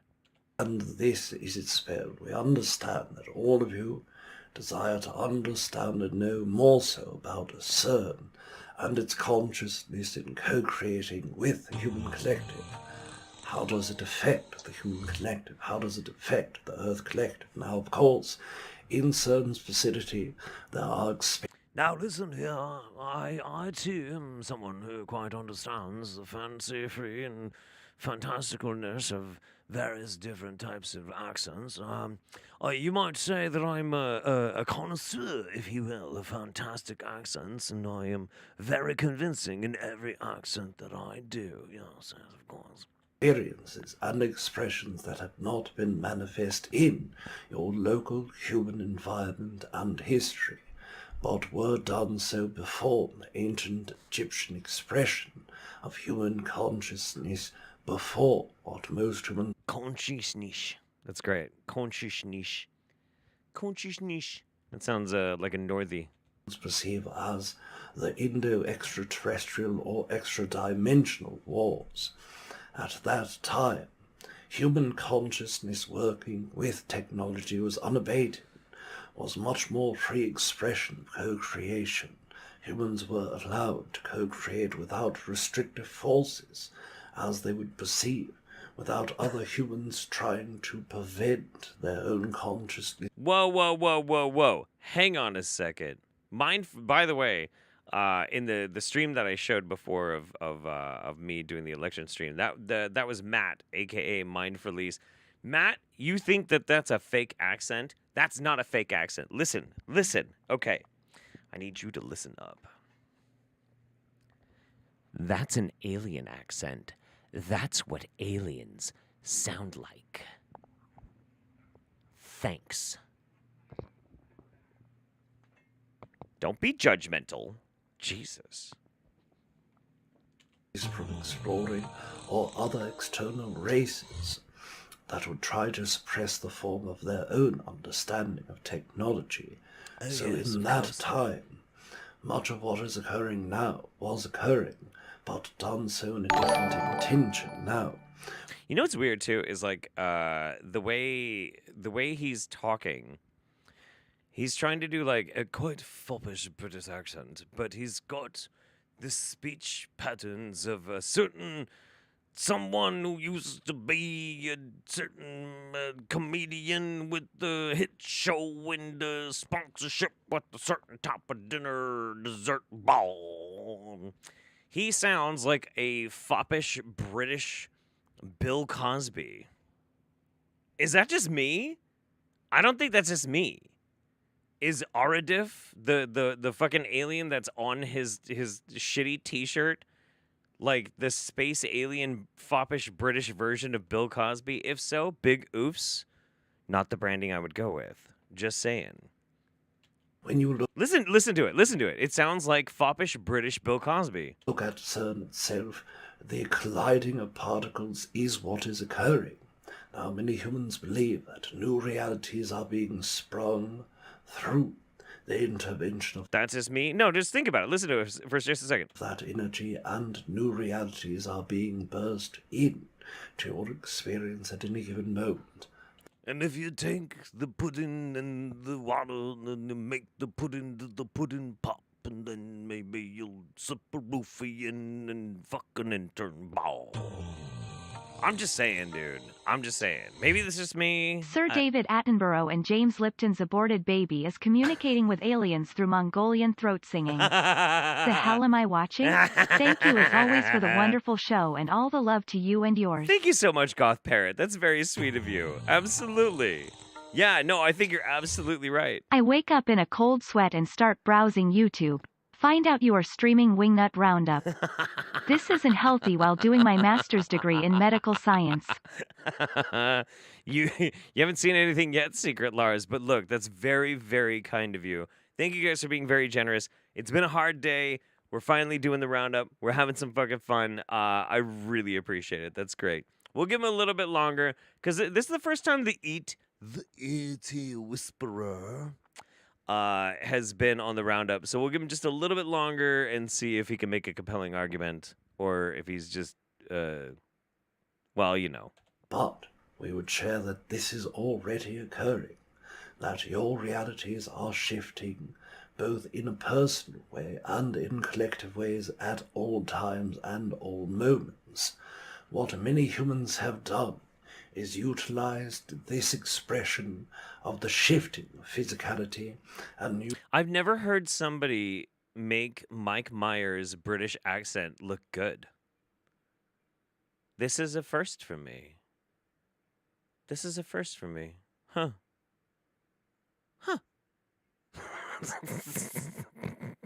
All right, fuck this dude. I'm done. I don't want to watch anymore of it. I'm good. Let's see. Mindful Ace says, yummy. Red Scare says, bro, this ET channeling shit is so fake. Like, put some damn production value in your shit. I agree. And Rebecca Brink said, joined as a contributor. 5 months in a row. Hope all is well with you. Just tuned in. It is now. It was not earlier. 8 hours at the urgent care for the kid because he had problems with his cough and shit like that. It was a rough day. But we're here now. We're having fun.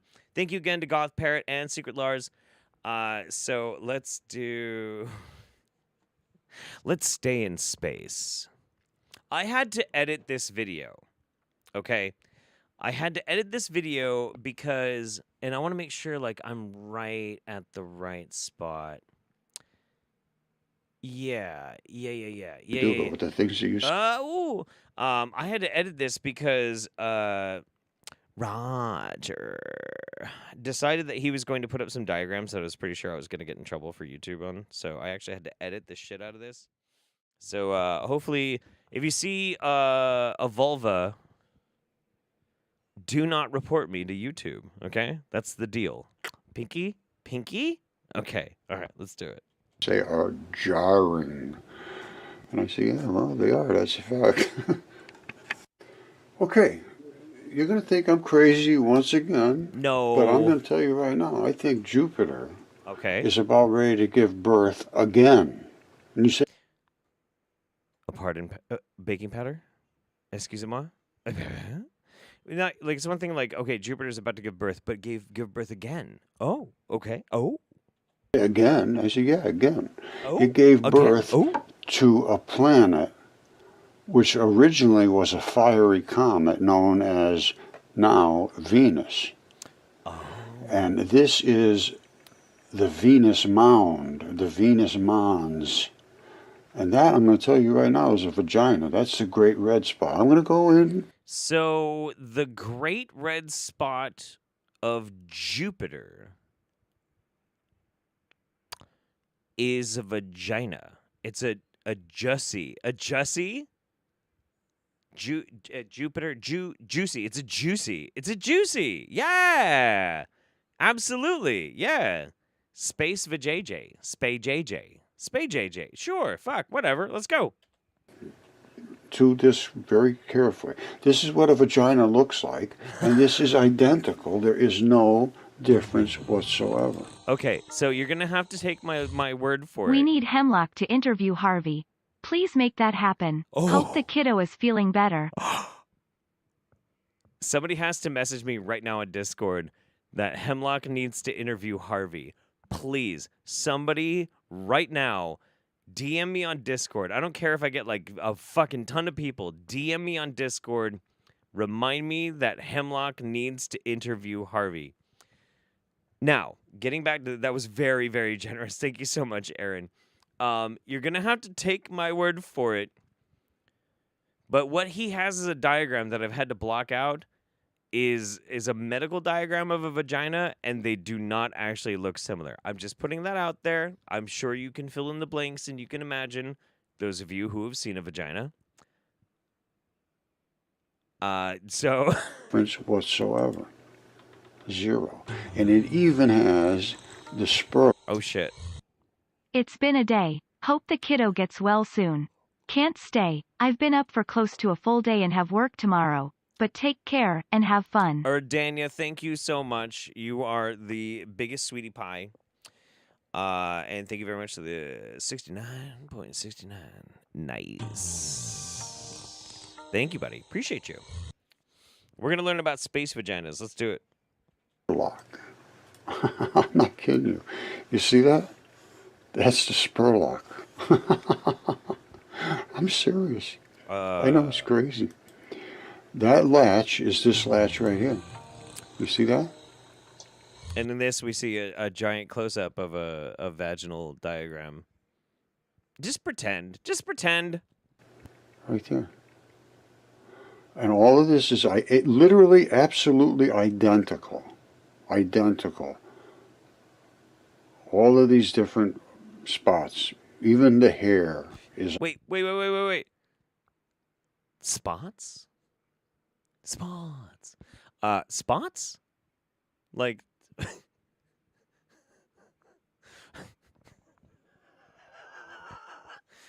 Roger. Buddy. Bro. What kind of vaginas have you been looking at? What are you talking about? I listen. I haven't seen a lot of spotted vagina. Listen. I like to think, and I'm saying this way too often. I apologize for that for those who play that alternate drinking game. I like to think of myself as a learned individual. I like to think of myself as well-traveled, clued in on the spice of life, as it were. I've yet to see spotted vagina. I've just never seen it. On Venus, is on Jupiter. You see that? That's that little tag at the bottom.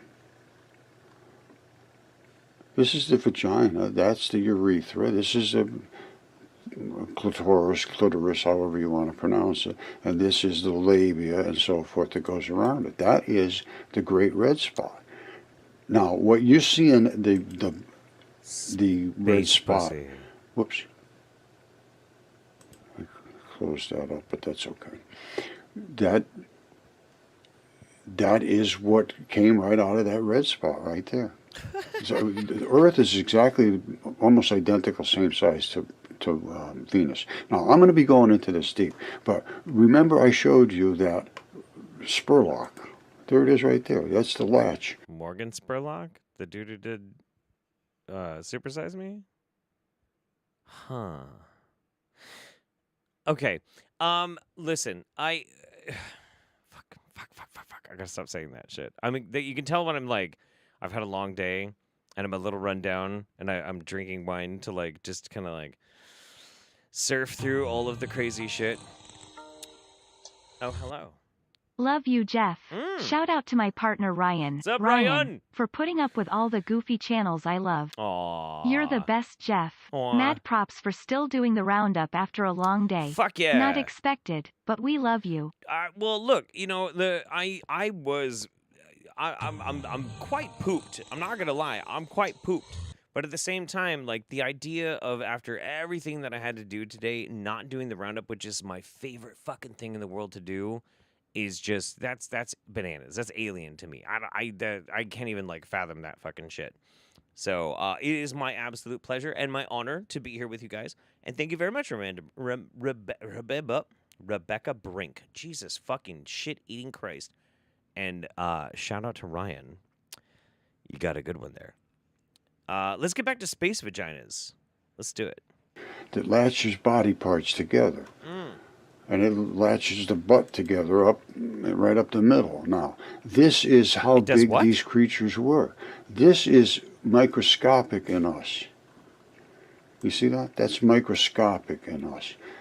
As you can see right here, this is in a microscope. This is it. Then this is blown up a little bit. This is full blown up where you can see all the little straps and balls. That is, my friends, what is all over our Earth. And it's this right here. You see that? I see That's it. I the see balls have eroded out from Apologies. the Oh my tissue. God. Lots of There it is tissue. right there. That's Listen, I think we have one big takeaway from this is that Jupiter is the mother, the Jupiter mother of the solar system. I think what Roger is trying to say is that Jupiter gave birth to Venus, and because of the crowning of the Great Red Spot, Jupiter is about ready to give birth yet again or something. I don't know. Maybe. That sounds right. Sure. I'm gonna go with that. Yeah, that sounds about right. Oh shit. I need to do that. There we go. Cool. All right. Sweet. Fantastic. All right. Moving on. Let's see. Just catching up. Secret Lars says, I don't know how long the stream has been going, but it's 5 a.m. here. I've missed your stream for months and wanted to tell you that your real intro theme should be Entry of the Gladiators by Julius Fusik. That would be interesting. I'll have to check that out. Is it copywritten? If it's copywritten, we can't do it. It's as simple as that. Simple as. And then we have Grayscale Ghost message got cut off the first time. Trans rights. And could you please shout out Blue and let her know Gray loves her? Pretty please, Daddy Jeff. Blue, you need to know right now. Gray loves you.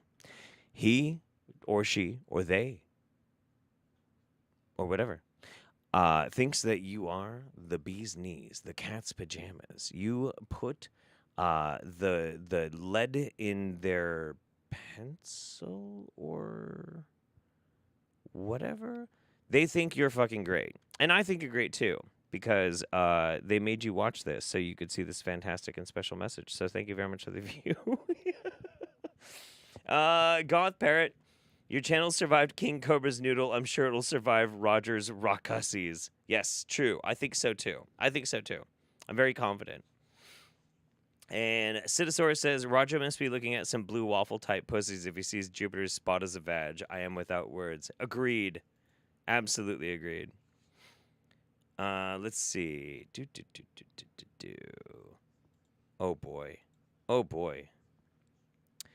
Okay, so I'm gonna this one is self-explanatory. We're just gonna enjoy this real quick as I immediately like leap out the back door to use the bathroom, because Mems is all snuggly in pajamas at this point. I don't want to bother her because I have to pee constantly.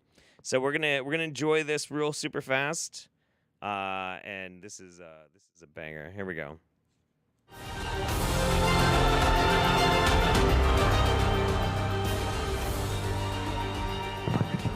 Marijuana demon. You want her to take weed? You want her to smoke weed? Speak out. Yes. Why? You get high when she takes it? Yes. You like weed? And the only way you demons can get high is through a physical body? Yes. Okay. I will leave you bodiless. And I break the soul tie and the weed, the demon.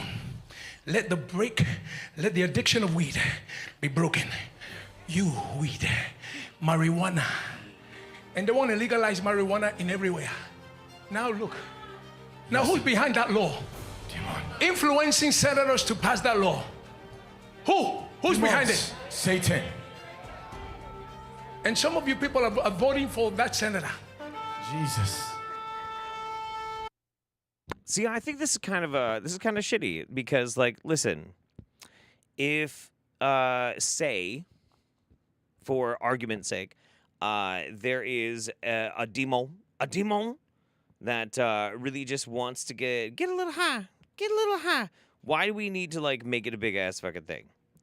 Why can't we say I don't know, just like support their decisions? And let the demons get high. Let the demons get high. They'll probably be a lot less of a problem. If demons are super fucking stoned, they're just gonna be like, fuck, whatever. It's fine. Probably be a little bit less of a pest, don't you think? Who's behind legalizing marijuana in this country?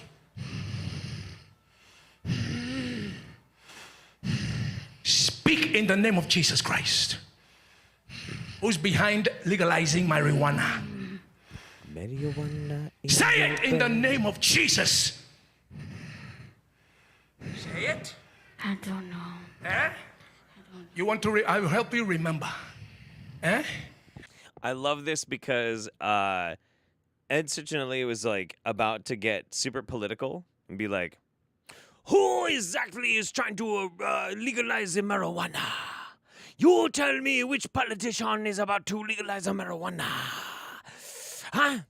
Who is expecting that this young lady is up on politics and she's up there on stage and the spotlights are on and she's like, fuck, I can't remember. Shit. Shit. I don't know. And listen how he recovers. This is great. This is how he recovers. This is great. I will help you remember. Let the Father, Holy Ghost, as I put this water on your head will catch fire. Yeah. 1, 2, fire. Fire. Fire on your head. Fire on your head. Fire. Oh, fire all over your body. Fire.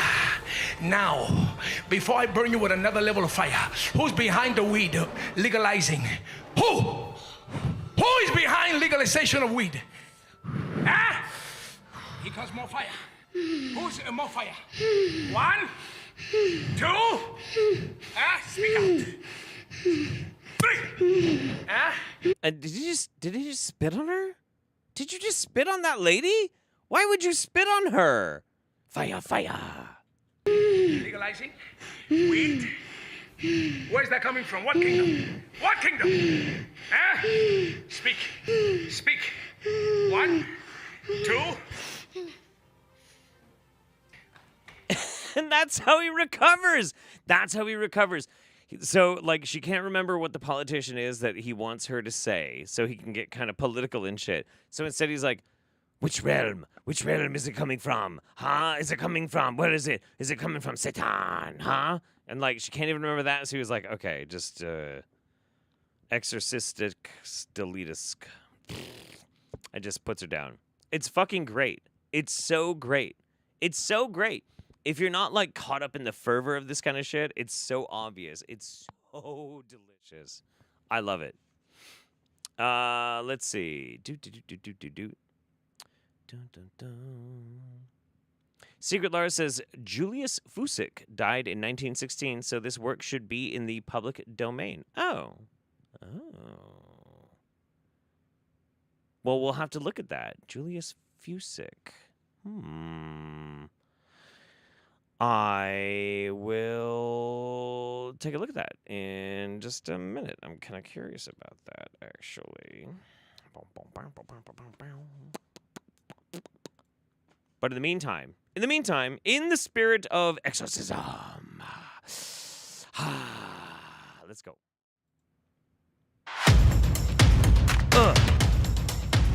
What? Huh? Yeah. What?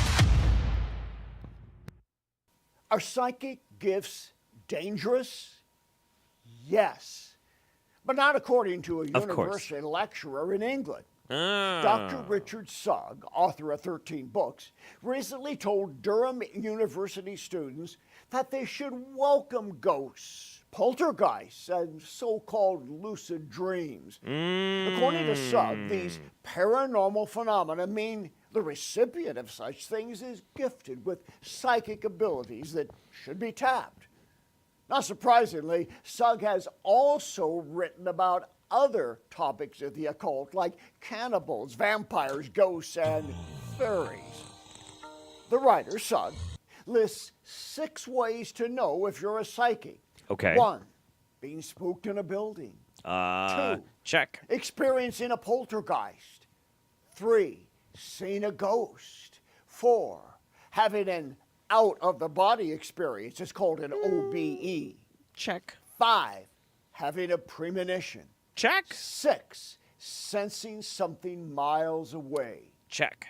I've gotten Informed 4 out of 6. Christians should Wait, know- wait, wait. I've gotten 4 out of 6. Does that make me a psychic? Am I infested with demons? Do I need to get a Bob Larson exorcism? Do I? I don't know. We'll see. That all such occurrences have demonic origins, and they are forms of the occult. Deuteronomy, the 18th chapter, verses 9 through 14, lists several similar events and says they are all spiritually abominable. Okay. The biblical list includes human sacrifice, Dope. divination, Dope. fortune-telling, Dope. sorcery, Dope. interpreting omens, Dope. witchcraft, spell casting, Dope. and being a psychic medium who consults the dead. Dope. Okay, so, but the thing is, and this is what's always kind of like confusing to me when it comes to this sort of shit, with like the puritanical, like, we need to make sure that we're fighting against the forces of evil, blah, blah, blah. Like, then why do you make them seem so cool? You make them sound so fucking cool. Holy shit. Why do you do that? Can't you just make them sound lame? It's like you're doing free advertising for like the bad parts. And you're like, you don't want to have magic powers. Yes, I do. You don't want to be able to talk to the dead. That sounds fucking rad. Cast spells. Yes, I do. Fucking interpret omens. Sure, that would probably help. Fortune telling. I need to know the Powerball numbers. Divination. Was it gonna rain tomorrow? Yes, all of these sound awesome. These sound fucking great, man. And you're like, they're bad. Why? I mean, human sacrifice.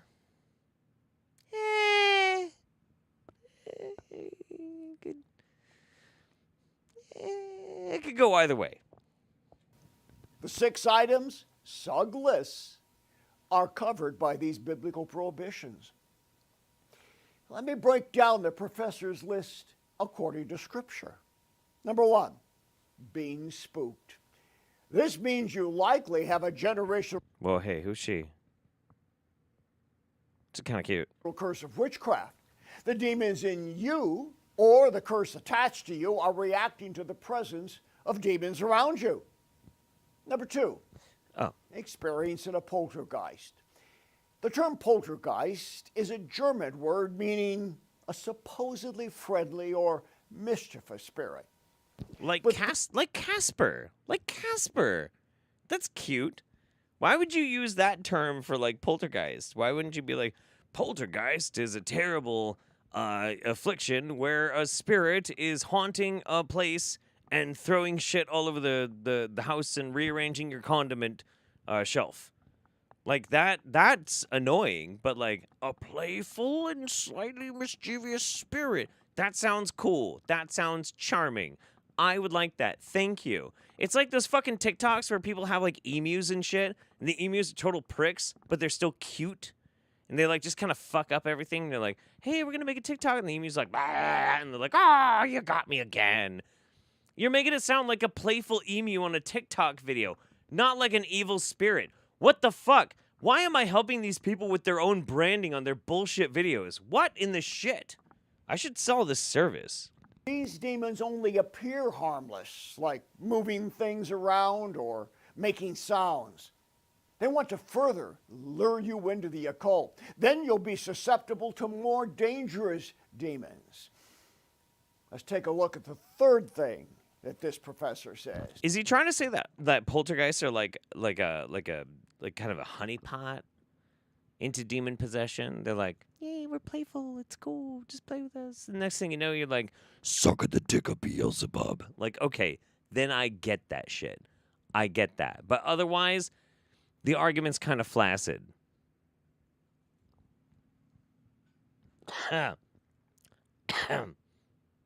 Well. Seeing ghosts. This really means that your spiritual eyes are open to evil through an inherited tendency to witchcraft. Or it could mean that you've created spiritual portals by meditation, yoga, Ouija boards, seances, energy healing, astrology, tarot cards, and other such things. Cool. Number 4 on his list, having an OBE, an out-of-the-body experience.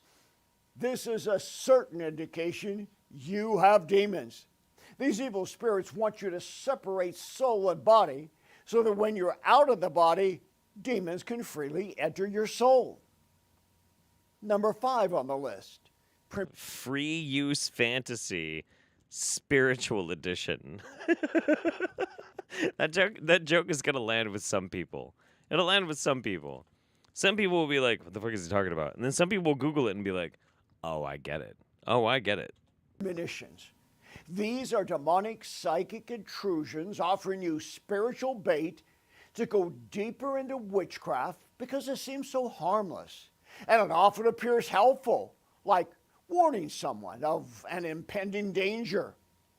And 6th on the list, sensing things. Sensing things. A 6th sense. If you feel that something is happening or about to happen, this lure encourages looking into alleged psychic gifts to further develop them. This seems good at first, but it always ends up evil.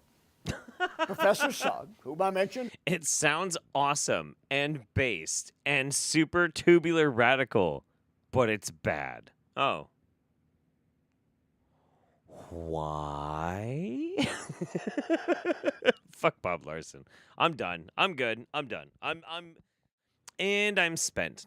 Let's see. Raisha says, fire, fire, fire, fire. We use fire, fire on your head, you weed demon. All right, so for this next one, we're gonna travel into the land of drug use. Ooh. Hi, well, my name's S-Rob, and I'd just like to tell you I'm now currently stoned on Egyptian magic in the Hard Rock Cafe in Newcastle. So, S-Rob is the creator of modeling balloons for voodoo magic, modeling balloons for Satanism magic. He's an occult author, I guess. And he recorded this video when he was stoned on Egyptian magic in the Hard Rock Cafe, Newcastle. You know how I know? Because that's the title of the video. S-Rob stoned on Egyptian magic in the Hard Rock Cafe, Newcastle. Anyway. Yeah, I'm starting to get a bit to control now because it's not too bad. The music's off.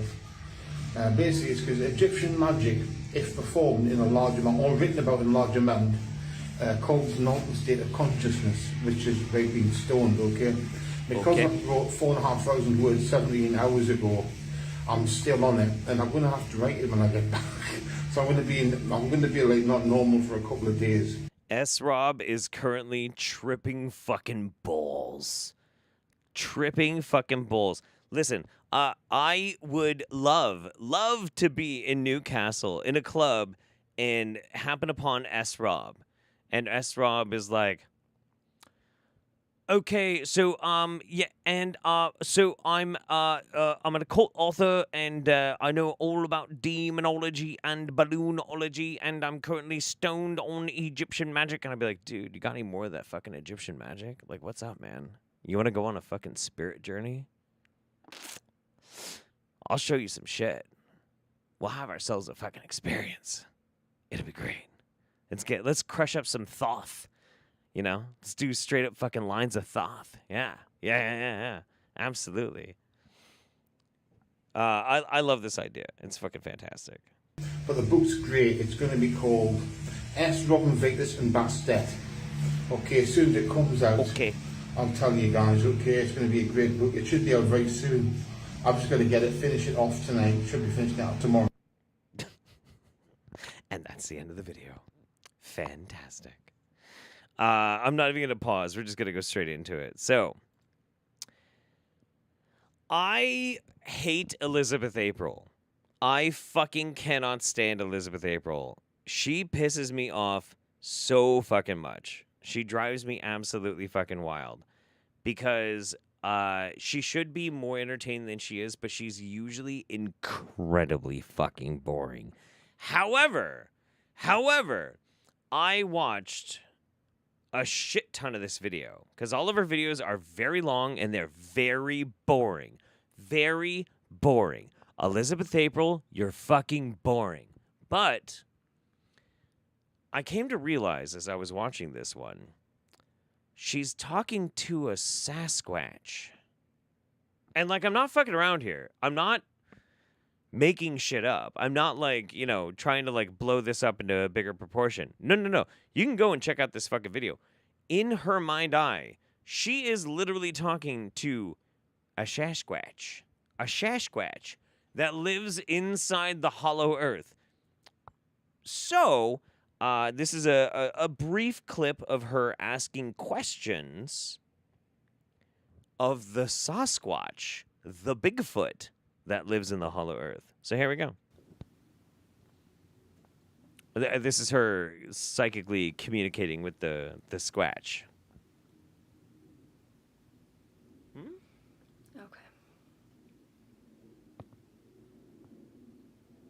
Okay, so it's not actually, it hasn't. Hey, Mr. Joe's girl, take care of yourself. COVID sucks. I've had it 4 times. Take care of yourself, okay? All right, anyway, back to the Squatch. Been a problem for a very long time. Oh yeah, and this is, she's asking the Squatch if they have a problem with reptilians in the inner earth. I would have let more of it play, but she's boring. But anyway, this is pretty good. The reason why it hasn't been a problem is they have treaties, is what he was saying. They have treaties between the Inner Earth civilization, especially that community, I guess, and then the reptilian beings. And so the treaty is that if the reptilians were ever to come in and like steal resources or kill people or basically override this treaty, then that community is allowed to expand into the reptilian space because there's apparently caverns all around the Inner Earth that are owned by the reptilians. You see, inside the Inner Earth, much like on the Outer Earth, real estate is a bit at a premium. And so if the reptilians go fucking around, then the Inner Earth HOA is going to allow other paranormal beings to move in and take over. This is... I want to make a Palestine joke. I'm not going to. No. Dodge that bullet, Jeff. Dodge that bullet.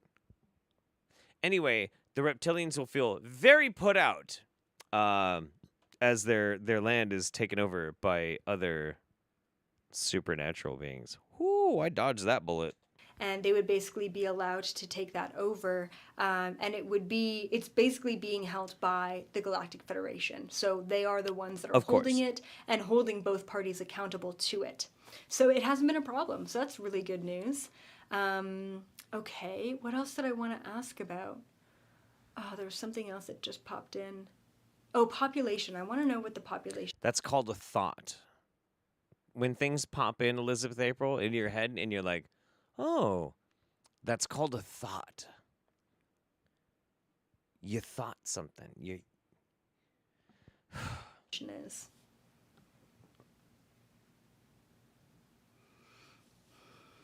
Take your time. We'll be here all night. It's fine. It's okay. Good brows. Very good brows. Bad dye job. Good brows, though.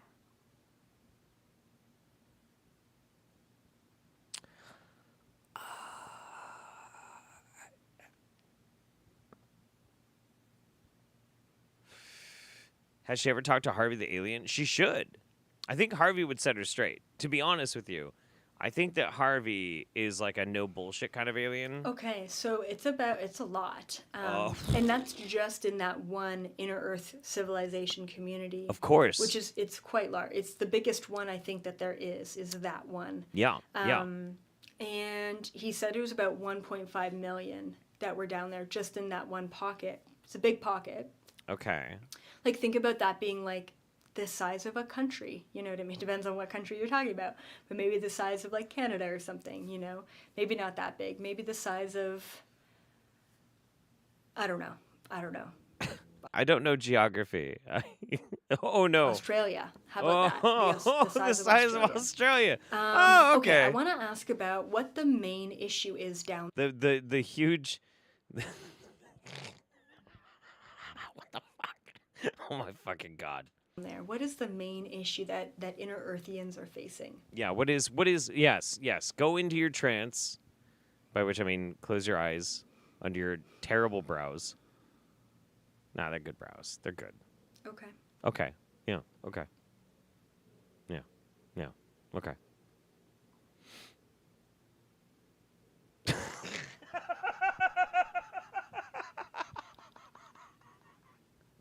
Okay. I don't know why I find this shit so fucking fun. It's great. I love this shit. Whatever. So the two main issues are access to clean water and natural disasters, which I really never thought that would be an issue, but they're talking specifically about earthquakes being an issue. Oh. And he even showed me an image of like that doesn't one make any of sense. the cave walls cracking and then them having to use that manipulation device to seal the crack. And that happens often. I guess earthquakes happen often enough that it is an issue. And then the clean water. So I said, do you not have enough water? And they said, we have plenty of fresh water down here, but we're having an issue keeping up with the demand of people and then also up with the sanitation of the water, of like what's drinking versus non-drinking. So they have really shitty water. Okay. So the Inner Earth is like Flint, Michigan. I'm not impressed. And then I want to ask about sanitation. Like, how does that work? Like, I can't imagine that they have running taps. I don't know. Neither do I. Let me ask. Yes, please ask. I want to know. I need to know. What is the method by which they sanitize their water in the Inner Earth? Ask your Sasquatch. Ask your Squatch. Your big feet. I think it's only one, so it's a big foot. Yeah, I think that's the proper vernacular. Oh, and it's a long answer, I guess. Huh. What do you mean a bad Flint, Michigan reference? Is there such a thing as a good Flint, Michigan reference right now? Is there? Because listen. I am going to take exception to this. I don't think there's such a thing as a good Flint, Michigan reference right now. Not really. Flint, Michigan has a lot of history. Rich, cultural, interesting. But right now, all anybody thinks about is their water is either flammable or is full of poop. Okay? And it's not their fault.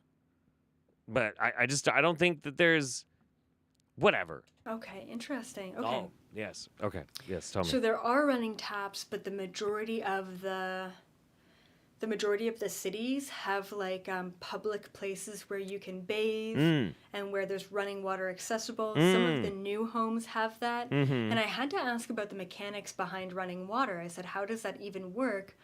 And he showed me like a pipe, I guess, like a pipe for the water. And there's a device, like, I don't know, it looked like a metal cylindrical thing that the pipe goes into and the pipe comes out of. And I said, is it a pump? well, what is that? And he said, this is what pumps the water. What the fuck? Holy shit, I'm amazing at this. Wow, a device where water comes in and water comes out. Is it a pump? It seems to pump the water. Weird. Strange. Curious even. Huh? And there's a bunch of like running streams and rivers and even lakes down there. So they've got access to quite a bit of water. What the fuck? And what else did... Oh yeah, so he said that the central sun mechanism fuels the electricity, I guess, for these functions. But it does it wirelessly, which is really cool. The sun powers it wirelessly. Like through some sort of panel. Like a panel pointed towards the sun, which collects the sun's energy and powers the... You know what? Jesus fucking Christ. Fuck off. No, I'm done. I cannot. I'm tapping out on that goddamn video. What the fuck? Let's see. Okay, here we go. So, Secret Lars says, Poltergeist, my spirit is making the rumblies. Ever had gas so much it becomes part of your soul? Yes, that has happened to me. Yes, 100%. And Secret Lars also says, Jeff, see if you can arrange a debate between a hollow earther versus a flat earther. Ooh. I don't know if I'm the person to try and make that debate happen, but I would watch the shit out of it. I don't know if I'm the guy, but if there is a guy who could actually make that happen, that's good fucking content. That's fucking wild. I would watch the shit out of that. Are you fucking kidding me? Oh my God. Oh, fuck me. All right. Okay. Yes. No, we'll do this video. We're going to do this video. Against my better judgment, we're going to watch it. God damn it. So I'm going to do a little channeling. I have been concerned about some of the health effects that people are experiencing. I know you are. After the last couple of years.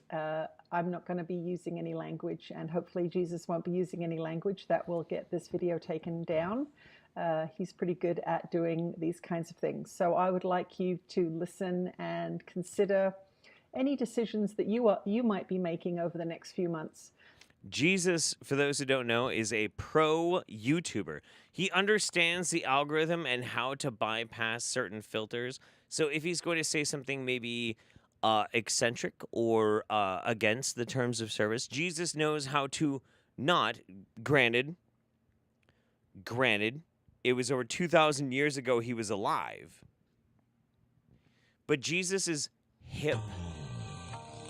Jesus is with it.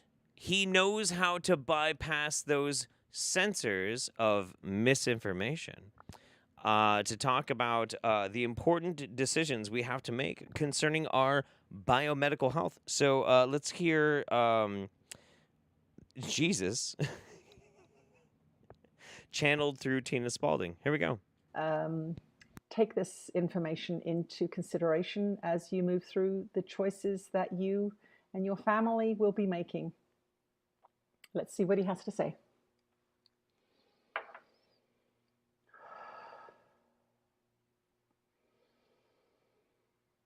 You are blessed beings indeed. I am that one that you know as Jesus. We have told you many times through these many years. We are into our 10th year now of channeling through this delightful being who allows us to bring you this information.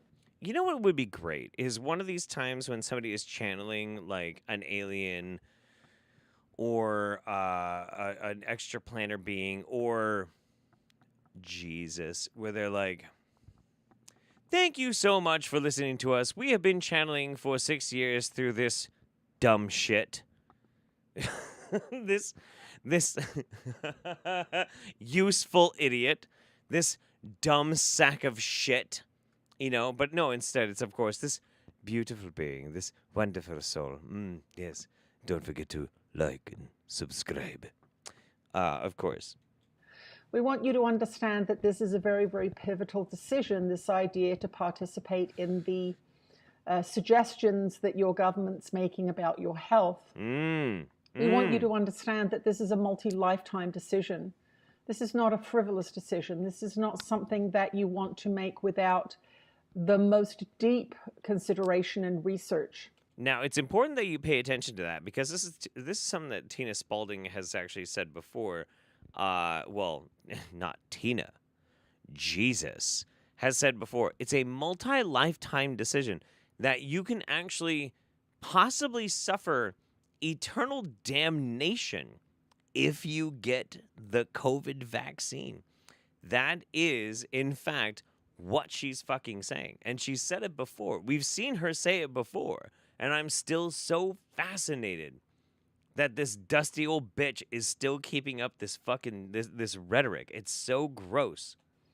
We do not consider watching CNN research. We do not consider reading the local newspaper research. We mean research. To find Facebook. We mean Facebook. Sharing memes with other scared ass fucking people on Facebook. That's what we mean. Do your own research. Shitlord. Find out, as you do with your food, what's in your food. Do you eat food that is highly contaminated? Yes, Jesus Christ does have his own YouTube channel. Fun fact, Jesus Christ does have his own YouTube channel, and I am actually personally familiar with Jesus Christ. It's one of the reasons, like, listen, I get it. I make fun of a lot of people that like to speak for Jesus, but the simple fact of the matter is, I am friends with Jesus. I am. I have met and hung out with Jesus. He has his own YouTube channel. He likes to skateboard. He's pretty fucking dope. I've been to a party with Jesus. We got pretty fucked up together. It was great. So I think I know Jesus a little bit better than this person. And also you should probably check out Jesus Christ on YouTube. He's pretty fucking badass. He's pretty great. And that's how I know that this woman is full of shit. With pesticides, if you are ignorant, you might, but if you care about your health, that is not what you do. We want you to consider the inconsistencies of your behavior as it relates to that which you consume. By consuming, we mean that which you insert into your body-mind complex, whether that be a colonoscopy. That's called a callback. See that? That's a callback. That's how you make things go full circle. Fucking whatever. Images, whether that be information, whether that be food, whether that be other substances. We want you to understand that when we say this is a multi-lifetime decision, this decision is going to impact your consciousness evolution in this particular spiritual season. Fair. We are at the end of a spiritual season, and what that means is that there is a reconciliation of sorts. Just as when you come to the end of the month at your bank, if you don't have enough money in there, there are some repercussions that your bank may decide to take. What we want you to understand no. is at the end of a spiritual season, there is a consciousness reconciliation. No, I'm done. I hate this bitch. I hate her. She's so fucking annoying. I can't stand this. She is so fucking insufferable. I know I need to be the nice, like, happy-go-lucky Jeff of like, yeah, you know, she's just interesting and she's kooky and whatever. But like, I have no patience for anti-vaxxers anymore. I have no patience at all for anti-vaxxers. I just don't care. I know that I need to be more amicable. I need to be more political. I need to be more on the side of like trying to coax people into like good behaviors and coax people out of bad behaviors. But I gotta be honest, it's November right now. It's the cold months. It's cold right now, and honestly, I just fucking hate these people. They drive me crazy. Am I being too real? I might be being too real. Lloydie says, much love. Thank you very much, Lloydie. Appreciate you. Now, it's time for a Black Dragon update. And one of these days, I'm actually going to make like a little stinger fucking animation sort of thing. We're like, the Great Black Dragon update. And I should probably do that soon because he might actually die soon. But before this video plays, it's important that I point out, at the beginning of this month, JRASX said very definitively that he was about to die. Yes, I know. Again. I know. Again. But he sounded very fucking convincing this time. And I was like, oh, maybe. And he didn't sound good. He sounded pretty fucking bad. And then he didn't die. And he made a bunch of videos about how people should not come and try and talk to him before he dies. I don't know if anybody was planning to. I don't know if that was actually a thing. But then he made this video. It's November 16th, 6:35. The Great Black Dragon. It's November 16th, 6:35. Yes, sir. A.m. Yes. Yes, my lord and master. Wednesday. The eternal struggle between good and evil. Struggle. Why? How can there be an eternal struggle between what's right and what's wrong when all these religions have a perfect, all-loving, all-forgiving God? I don't know. That's omnipotent, all-powerful, all-controlling, able to do anything. What the hell's going on with that? How is that possible? Does this God character, this supposed God character, just, let you keep getting beat up by evil? Does it not control it? Does it not destroy it? Well, it doesn't want to destroy it, and it can control it if it wants, but the reason why is because it is it. You're God. Okay. Before we get into it, I gotta point out, JRASX right now is sounding a little bit like a 2014 atheist YouTuber right now. Like, if there is a God, why does God let bad things happen? Good question. Okay, I would like to know the answer to that as well. Absolutely. If there is an all-knowing, all-powerful God and they are good, why do they allow bad things to happen? I have asked myself this question quite a few times. I'm curious if JRASX, the Great Black Dragon, has a satisfactory answer for me. Let's hear it. God and your devil are the same person, or they were the same person. The original first being. Spicy! Male and female. Ooh! They were both good, both bad. Okay. That's the two halves of the original first being. The original first being split itself into two different parts, creating male and female when it started going crazy because it was the only being that existed. God is evil. Quotation from the Great Black Dragon. It didn't have any company, got lonely, and it really messed with it. And it was 27.5% lower frequencies. If you had a quote-unquote loving God, sure, or a God that didn't want to abuse you, you'd never have a fight between good and evil. Sure. Well, first off, you'll never have a God because there's no such thing. You'll never have a devil because there's no such thing. The original first being is gone. So your God and devil are gone with it. Sorry, the both halves of the original first being. It's dead. They're dead, both of them, male and female. Finished dying finished dying May 23rd, 2013.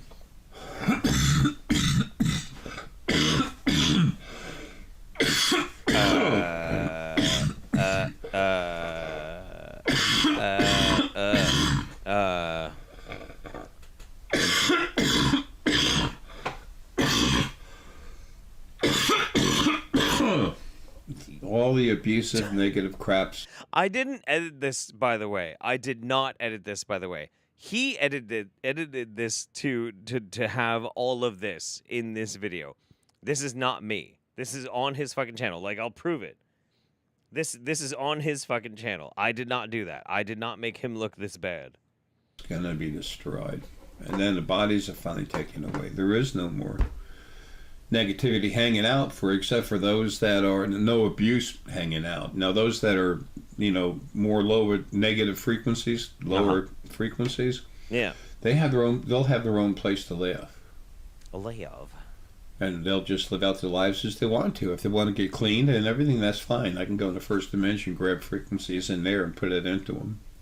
So the fight between good and evil is about to stop. Okay. I want to talk about this a little bit. I'm going to wax poetic. And you know why I'm going to wax poetic? Because it's my fucking channel. And I can do whatever the fuck I want. Boom.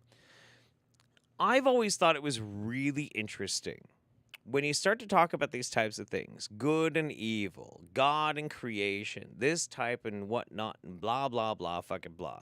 Because under the scrutiny of a microscope, when you adhere any type of rationalism to these concepts, they don't make any fucking sense. Always, you're going to have people that are going to try and ascribe a type of moral value towards their own pre-described relationships with a deity. And JRASX is one of those people who's like, I'm an anarchist, like your God is like, it's bullshit, your God's bullshit, but I'm the real God. Oh, but like he falls into the same basic fundamental fucking trap. And the trap is that he is obsessed because he's a mortal man, like all the rest of us. And he sees things that he doesn't like, and he's like, that's bad.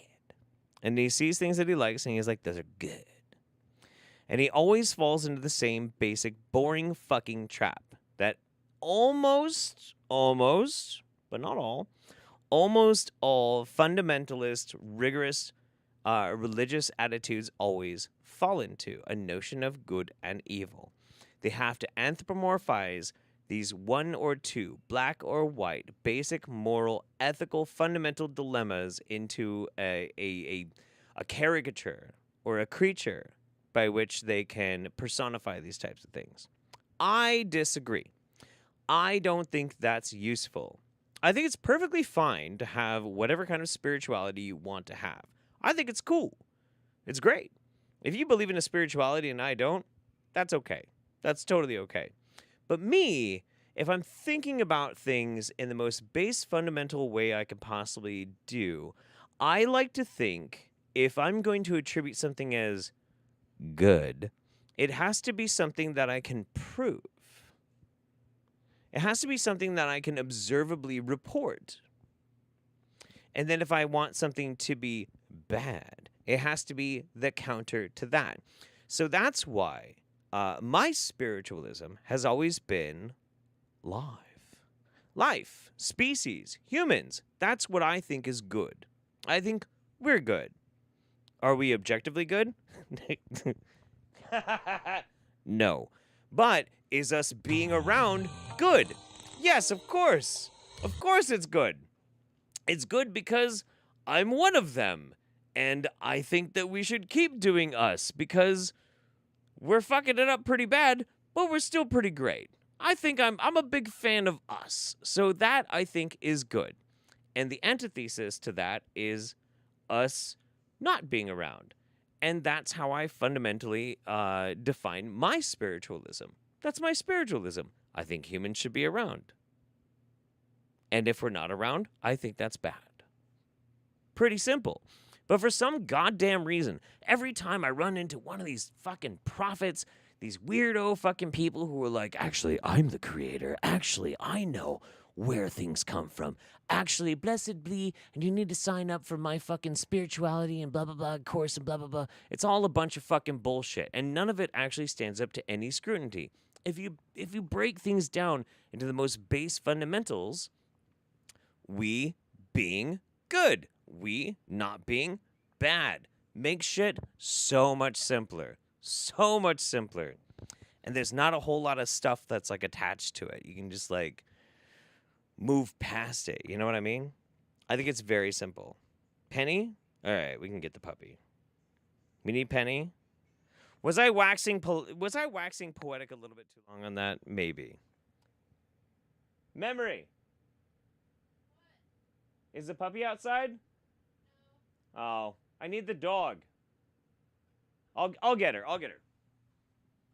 I'll get the goddamn dog myself. Fuck. Bitty bitty. Yeah. Yay. Yes, that's correct. Puppy, I need you to save the Roundup. Daddy got a little bit too esoteric. I was delving too deep into deep thoughts. And so I need you to save the stream. Can you save the stream? Can you save the stream? Come here. Can you? Can you save the stream? Penny, can you save the stream? I think so. She's out chewing on a dead bird. No. We just need a dog. That's all we need. Maybe that's the answer. Maybe instead of worrying about what is the creator, what is the best moral good, what is the most ethical way to live, instead we should just embrace dog. Just dog. Sweet dogs. Maybe that's all we really need. Yeah. Good puppy. Thank you, baby. You good girl. All right. So, next, we are almost into the home stretch for the Roundup. I'm going to razzle-dazzle you with some spoken word poetry while I go and run and pee again real fast. And then we've got some Jillian, some chiropractic spiritual proctology, a grudge match between a priest and a demon, and a bunch of pee. So, yeah, enjoy that, and stay tuned. I'll be right back. I'm just going to go pee. Yeah. This one is called... This one is called... One thing that I might like to have. One thing that I might like to have is, and to brandish, is outrageous and liberating, splendid and fine, touchable tits. The jugs. Stark, heretical, abnormal, insane, irreligious, laughing bastards. Laughing bastards. Yes, utterly smirking and chirruping and crowing. Really fantastic, simpering, hating, halting, overpowering, evincing, chewing, perky, little, obedient, gnashing, super, ideological, demonic, mega killing, tits. The Bristols, the savages, the criminals, the dramas, some cosmoses, imaginary ultimate ends in forever, yes. Those type of tits now. Very special and kissable little titties. And having achieved it, a corollary emerges. Yes, having achieved the little titties, a corollary, it well and does truly emerge. And we can have, and we can plan to have another thing, legs. Yes, legs as well in this royal mess. Legs. And fuckable, fully fathomable. Fuckable and fully fathomable legs. A fantastic and an unreasonable and a transgressive and impressive evaporative denial of any aesthetic reprisal. Why not full compensation? Equatable legs, yes. I think he likes boobs. I think he's a big boob guy.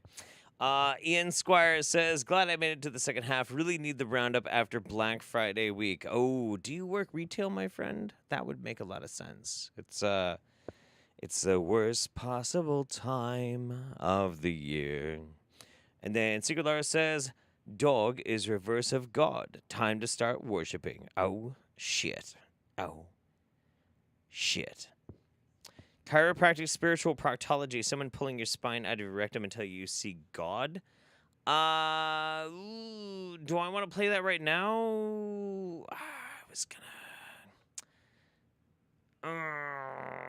Okay, you gotta wait. You gotta wait until after the Jillian video, and then you're gonna see some proctology exercises. Okay, here we go. Here's a girl. So there. What? Hey, fuck you. Shit. God damn it. Now I need to find the fucking timestamp again. Fucking Jillian. Okay. 6 minutes and 53 seconds. 6 minutes, 53. Boom.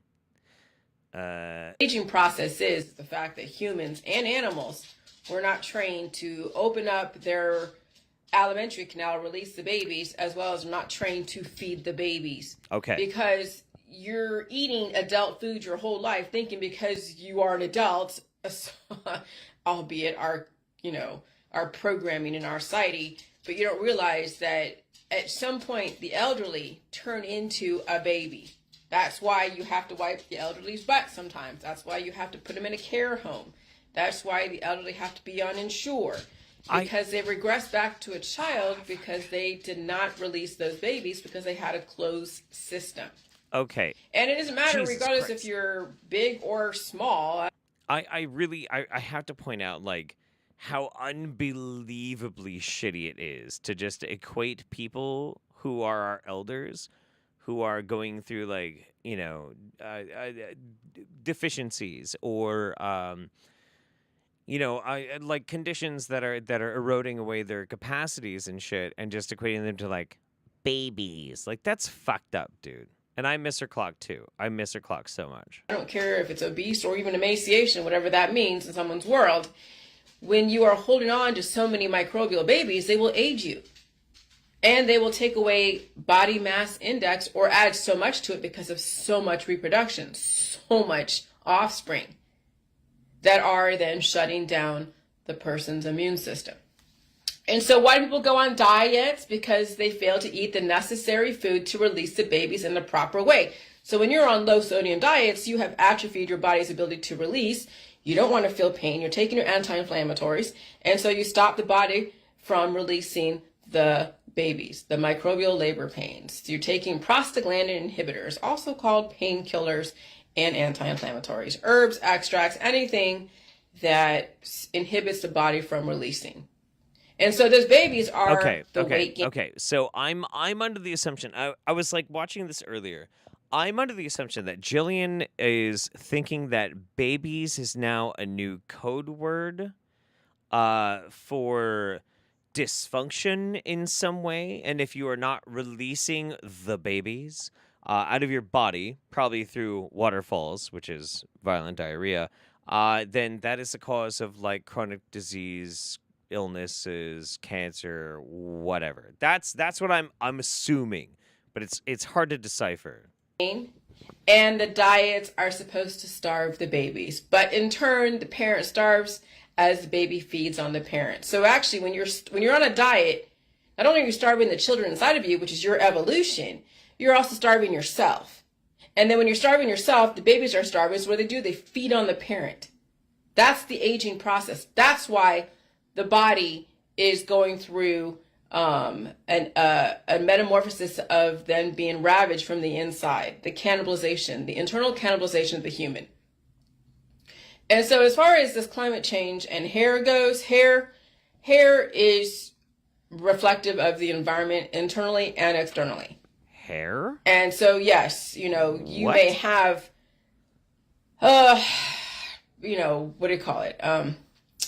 You may have reserves of minerals and stuff in your hair for anything that your body might need. It may change even the color, but even climate change can change hair color. It can even change, hair types. Okay, so now you have to bring in another factor, which is this climate change, is high heat. Climate change can change your hair color and your hair factor. Okay. Listen. It's okay, baby. Good night, baby. I love you. I'll come give you a kiss after I'm done with the roundup. Memory's going to bed, everybody. Everybody say good night, Memory. Good night. Gosh, she's got a nice butt. Anyway, I don't know what Jillian was talking about. What I was going to say is, like, so you know me. If anybody in the world is the Jillian Whisperer and can understand or at least kind of figure out what the fuck she's saying, it's usually me. And I have been struggling the past year. She is completely unintelligible. This shit is fucking wild. And that will change the phenotypical characteristics. And so humans and animals must realize that if they want to survive, the parent cells want to survive, they have to release so many of those trillions of microbial babies. And so when people are literally aging, regardless of how big or small they are carrying trillions and trillions of microbial offspring. And their lifestyle interactions, from all of their lifestyle interactions. And those microbial babies are feeding on the parent child animal. And so the shadows are changing form. So this is the thing with my dog. Her shadows inside her body. Okay, before we get to her dog and the shadows inside of her body, focus, Jeff Holiday, we also all have nice butts. That's true. Everybody has fantastic butts. I need you to understand this. If you're watching this right now, either live or in the future, on the replay, you have a nice butt. I've seen it. It's nice. I have the ability, the special psychic ability, to see your butt. It's a nice butt. You've got a nice butt. I like your butt. Anyway, back to Jillian. They're changing form. They are. And I can even feel, you know how you see in movies where you see how fast an entity goes and you see the streaks, the lines that show the activity. And so when there's like a real like streak like this, a continuous streak, that shows the consistency that it's like a fast movement. I'm really uncomfortable with Jillian talking about streaks. And you see where they came from and you see the entity over here and you see all those streaks. And that shows, that actually depicts movement. Well, when you feel the shadows, like in my dog, you can feel the hardness of it. And then you can also feel it starting to then become softer towards the exit points where her vag is and where her anus is. What the fuck? So nothing is blocking anything. Actually, she's pooping. She just pooped today. But the body, the immune system, the antibodies are actually invading her shadows. And they're breaking it up from the inside. And that's why she then is able to, you see those mucus forms, those chains of amino acids that come out of her back end.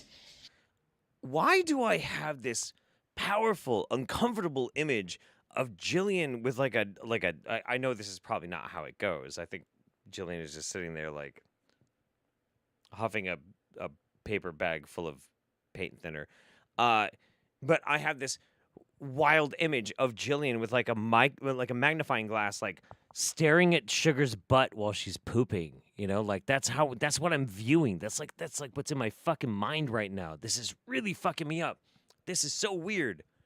Why? And that's the actual babies. That organized form inside, sort of organized form inside, then being purged out. Ah! Okay? Ah! And so the shadows are changing form. She walked her microbial offspring. I fed both parents and offspring. Rest is paramount. And then she also releases. Okay? Okay. And so, animals, when they're programmed to be happy. They're programmed to be working dogs. They're programmed to be whatever it is that matches the owners, their lifestyle, their belief systems, their household. And so you have to program dogs appropriate for the owner. Okay. I I don't think that there's a man, woman, or child alive that trusts that Jillian can program a dog well. I don't know why you would program a dog anyway. I mean, okay. I feel like I am actually completely lost at this point. I try to be, you know, a good Jillian interpreter, a Jillian whisperer, as it were. But I am actually at a fucking loss. That might have actually broken my fucking brain. That might have broken it. I don't know. It's possible. Okay. So this is let's do this real quick. Lanterns Glow says hit the echo and then what the fuck? I'll do this. What the fuck?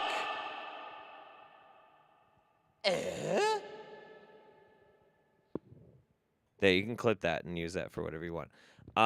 So this is some chiropractor stuff.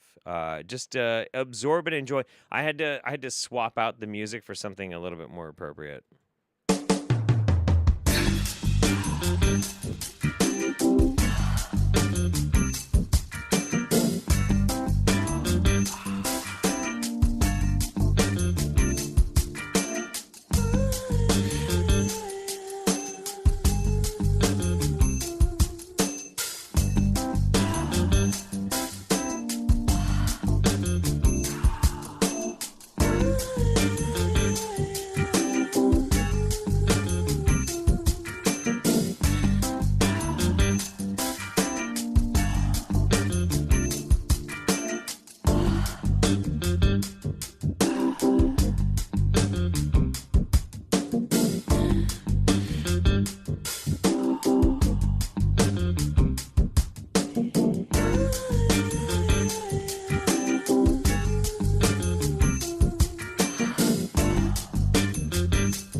So somebody sent me this this chiropractor from TikTok.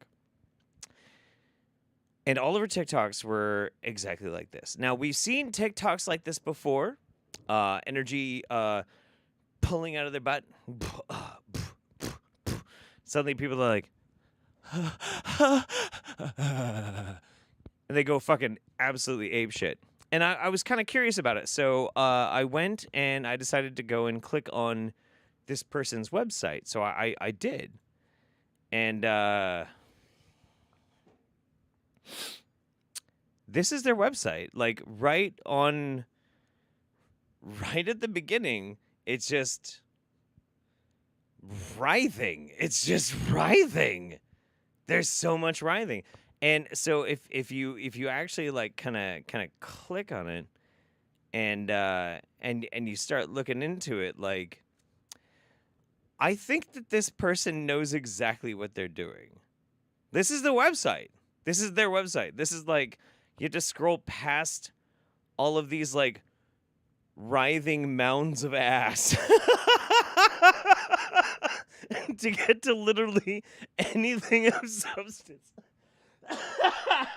on their fucking website. And she's you know, she's in her work attire, of course. And of course, like any good capitalist, she is selling a service. I think that was the music used for the naughty scenes of an NSFW game I have on my phone. Not sure how I feel about that. That's from Bensound. Yeah, that song is from bensound.com. Bensound.com has some fucking choice ass music. But I just feel like there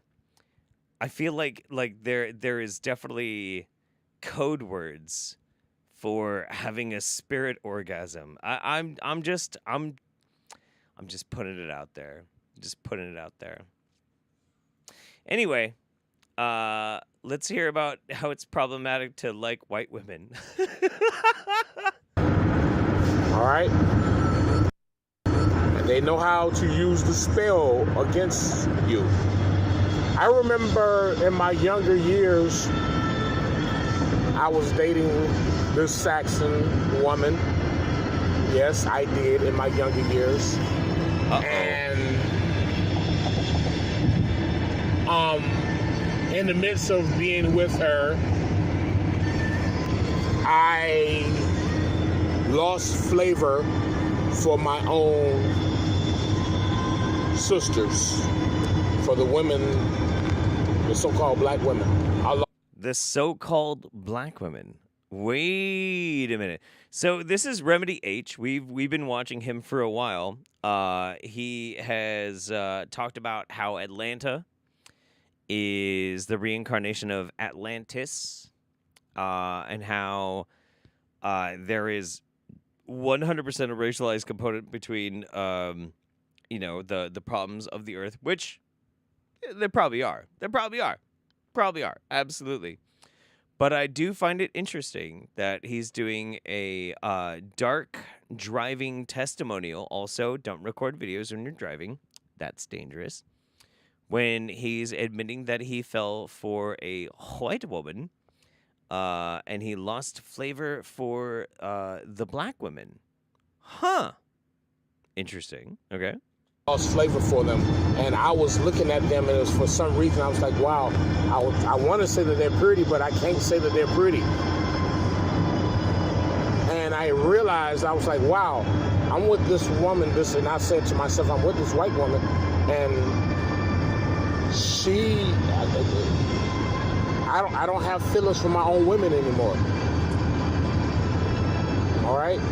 And that's why, I tell y'all these things, because I learned from experience.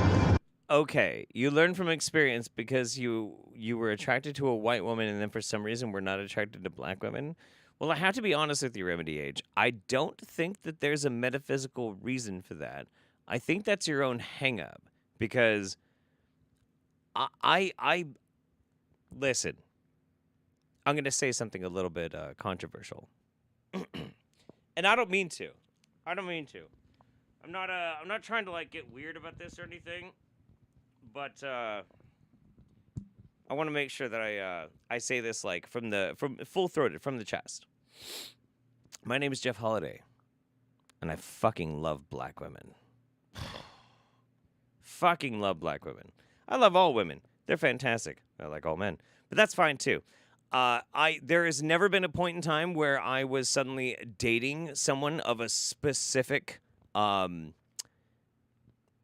appearance.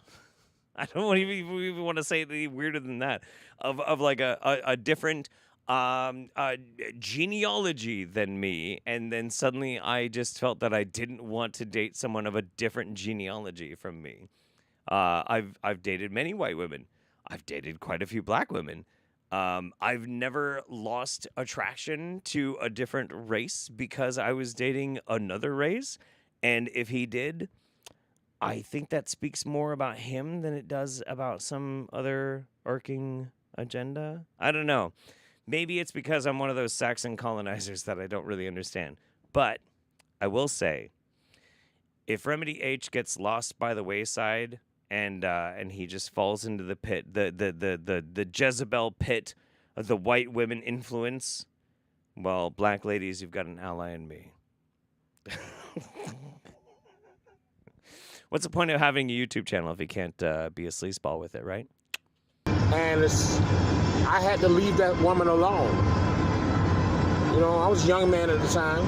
She was a young woman, but still, I had to leave her alone because I figured out that it was like I was under a spell. I was under a spell. And I didn't have taste for my own anymore. That is fucking weird. That is really fucking weird. I do not get that at all. I don't understand that. I don't understand that even remotely. See, this is where they want us to be. They want us to be under that spell. They want us to be under that spell so that we will not become who we're supposed to be. He was entranced by the voodoo pussy. Got it. Okay, that's fair. Okay, I got it. And they use this whole false agenda called race. They use this false agenda called race and say, oh, you know, you're just doing this because of the color of my skin. No.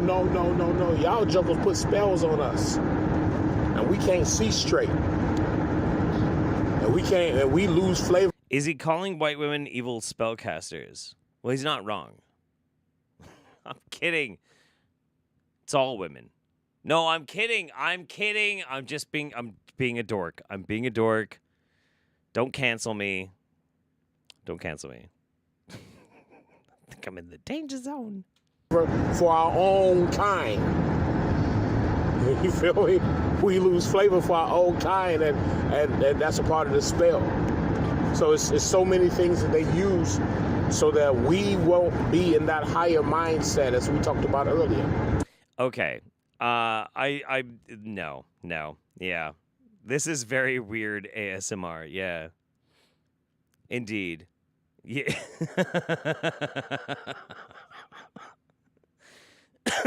This is a bit much. So, okay. Thoughts on this. If you, for some reason, find yourself in a really weird random quandary where you're dating of a specific race and then it makes you lose flavor of a different race, that has nothing to do with them. It has nothing to do with the person that you're dating. It has nothing to do with anybody else except you. Just you. Just you. The problem is not them. The problem is up here. That's it. Simple as that. And maybe take a moment and reflect on that. Try and analyze like why you're feeling this way. But because like the people that you're dating are innocent bystanders by which you're projecting whatever is like fucked up in your own brain that's causing this type of weird judgment. That's all it is. That's all it is. It has nothing to do with them or who they are or what they are. It has nothing to do with that. It's all internal. It's all internal. It's so fucking weird. Absolutely bizarre. Anyway, goddamn, that was fucking weird.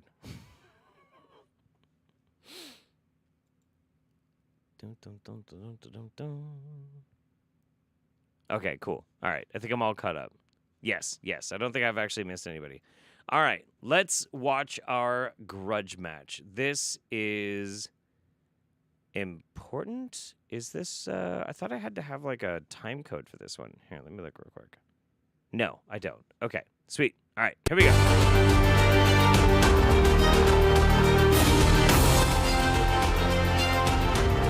I will say this is the last video before we get to the P videos. So if you are squished,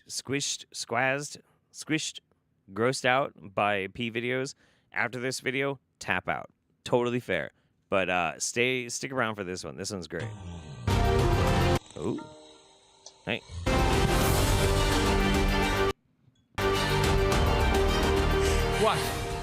What? Huh? You know your time is up. Eh? You know your time has come to an end. Eh? Say my time has come. Say it, or I'll torment you. Or I will burn you. Say it, my time has come to an end. Or I will burn you. You only have two choices. By saying it, then I cast you out. If you don't say it, I will burn you and still cast you out. So one or the other, you're still going to be cast out. Eh? But the other one will not be burning you. It will cast you out, but without burning you. So the first one is, my time has come to an end, no burning. You know what's interesting is like, so we've been watching Ed Surgeonelli for a really long time, and we know that. Well, I know. I don't know. You guys can make up your own mind, but like when he was at the old place, it was like a community center or something like that. He was obviously bribing homeless people with sandwiches to pretend that they were full of demons and shit. These people sign up for this. They're just regular working class people, you know. They're like they're fine, and they're like, no, I think I'm full of demons. Yeah, I'm gonna go pretend that I'm like full of demons and shit. And this is how it goes. Go. The second one, you don't say, I'll burn you, and you will go. So which one do you want? My time has come to an Your side has. So she will bypass the burning. Demon is smart, oh. Hey, cast me out with no burning. Hey. All right. Father, don't burn the demon, but let your power be tormenting anyway. Amen. In the name of Jesus. Eh? I'm not going to burn you. I will hammer you. No. Ah? Whoa, rude. You're going to hammer her in front of all these people? Go on. Let me go. I will not burn you. I will hammer you. No. You don't like to. You don't want me to hammer you. Let me go. She's mine. She's yours. Okay, let the hammer of God hammer you. Hammer of the Holy Ghost. One. The hammer. Holy Ghost hammer. 1, 2, 3. Go. Go. Go. Go.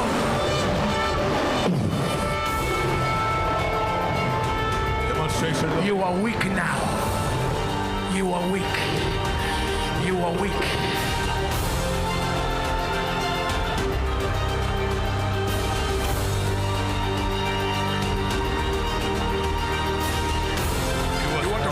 You guys ever heard of Amp Guard?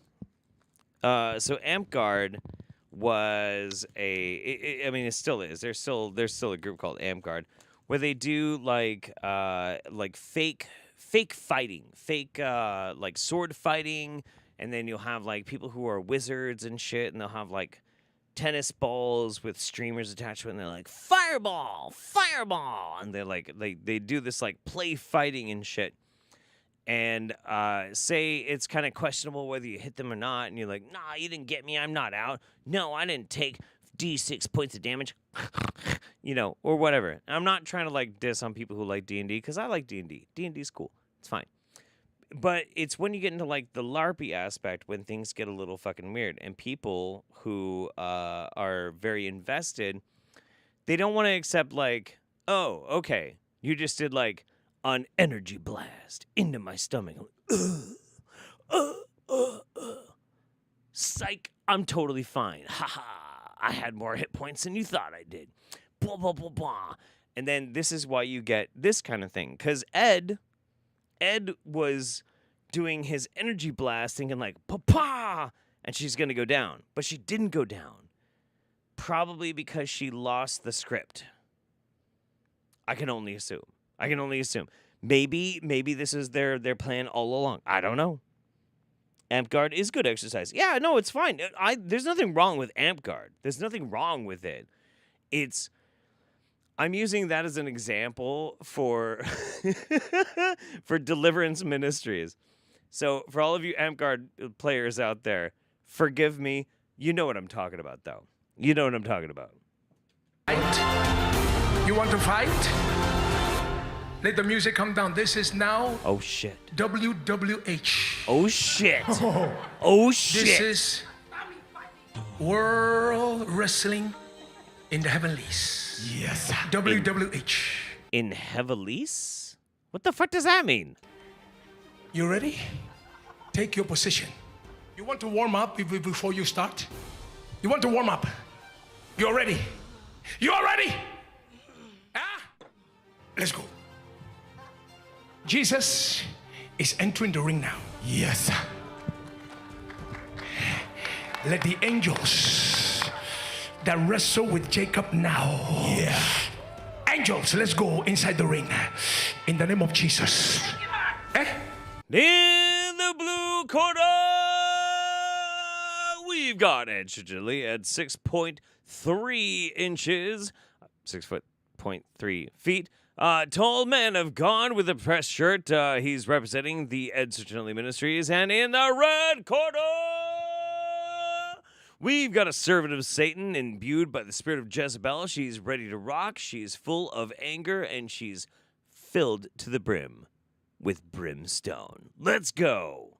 Let's get ready to rumble. But you say you want to fight.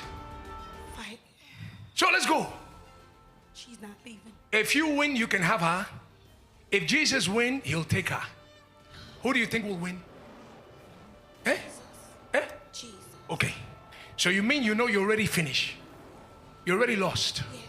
Okay. But you still want to try? Yes. Even though you know you lost? Yes. You know you lost, you still want to try? Yes. You know you lost, oh? Yes. Against Jesus? Yes. You are dumb enough to still try? Yes. Okay, let's go. Yes. Viewers from all over the world, as you can see, we're in the Freedom Arena. The battle time has begun. You ready? Holy Ghost versus demons. Holy Ghost versus the kingdom of darkness. Viewers from all over the world, watch your screen.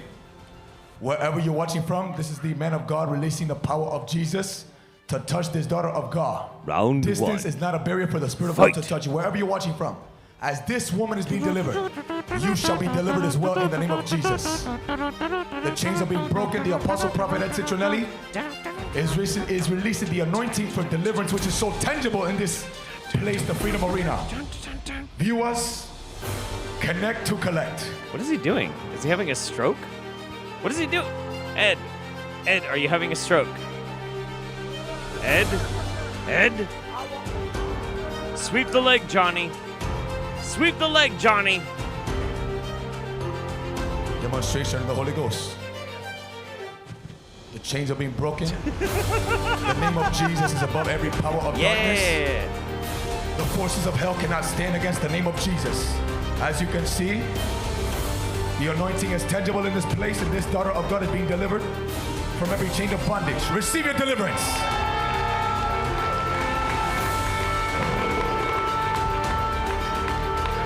Ed Citronelli wins. Fatality.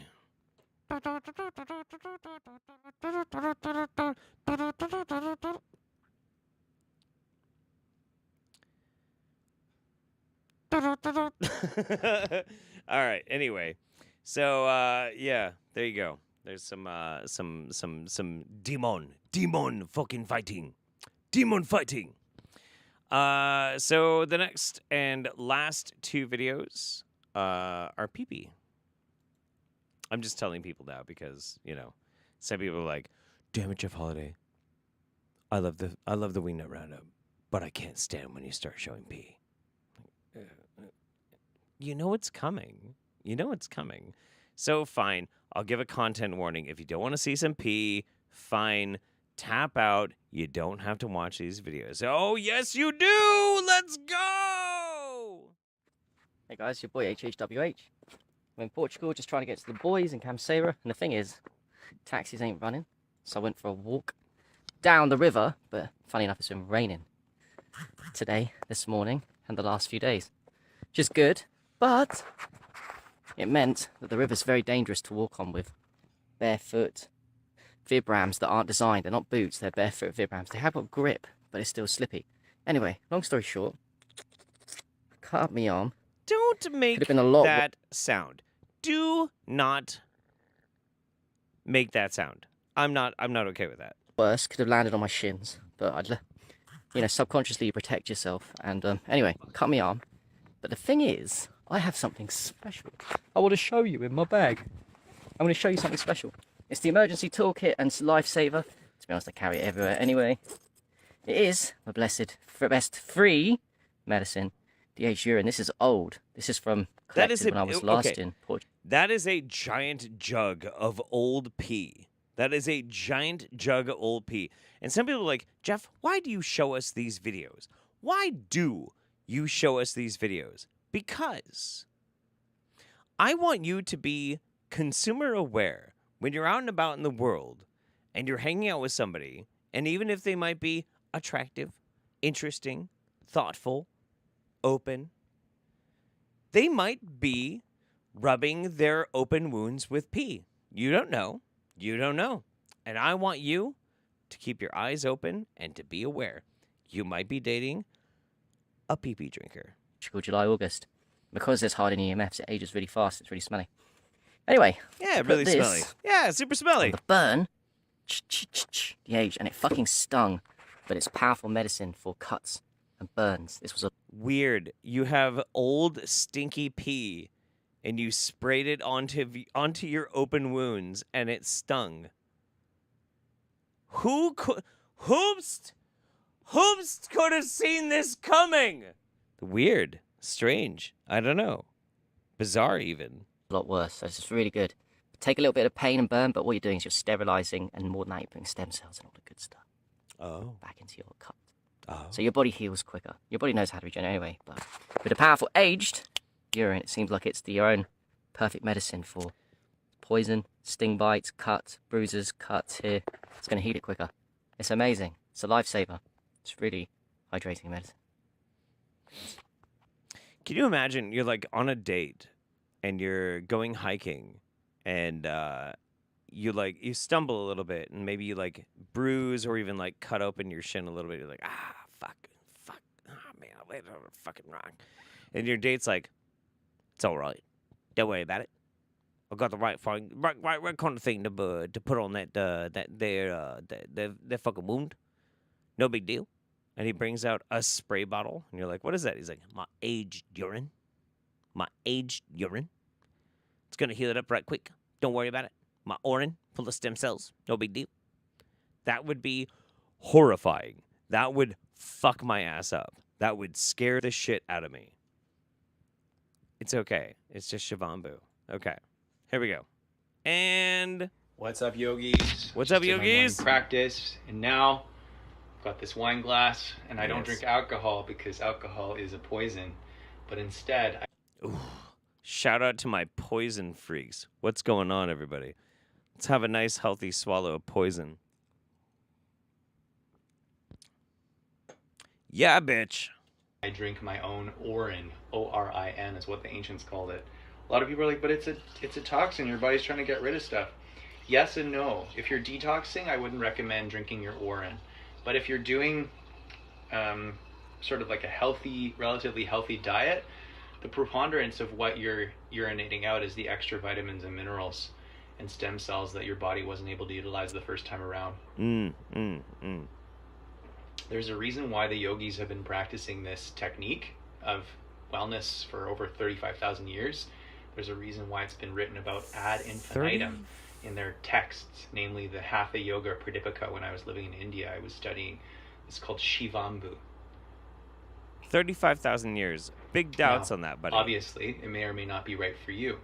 If you're eating tons of McDonald's and, I don't know, filled with microplastics and pharmaceuticals, if you're on any sort of pharmaceutical, I would not recommend drinking your Orin.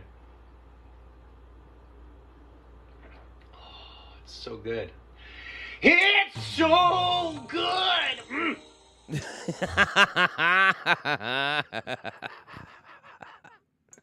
Preach it on the mountaintop. Fuck yeah. Fuck yeah. Alcohol is a poison and urine is safe. Of course. Absolutely. Let's see. Secret Lara says, white voodoo pussy. Which white woman? What want women when voodoo vaudevillian veneer of want and witchcraft and want? Fair. It's totally fair. The Salt Rose says, may have gone to AMT Guard last week. Oh, may have gone to AMP Guard last week. Fantastic. No, that's totally fine. There's nothing wrong with that. And Secret Lars says, from experience in the lab, around 95% of the urine has E. coli in it. Even in healthy samples, he's rubbing E. coli mixed pee in his open wounds. Well, to be fair, E. coli is in everything. In everything. So, I mean, I get what you're saying, but, you know, it's... Don't make me defend pee drinkers. Don't drink your pee. There's no reason to drink your pee.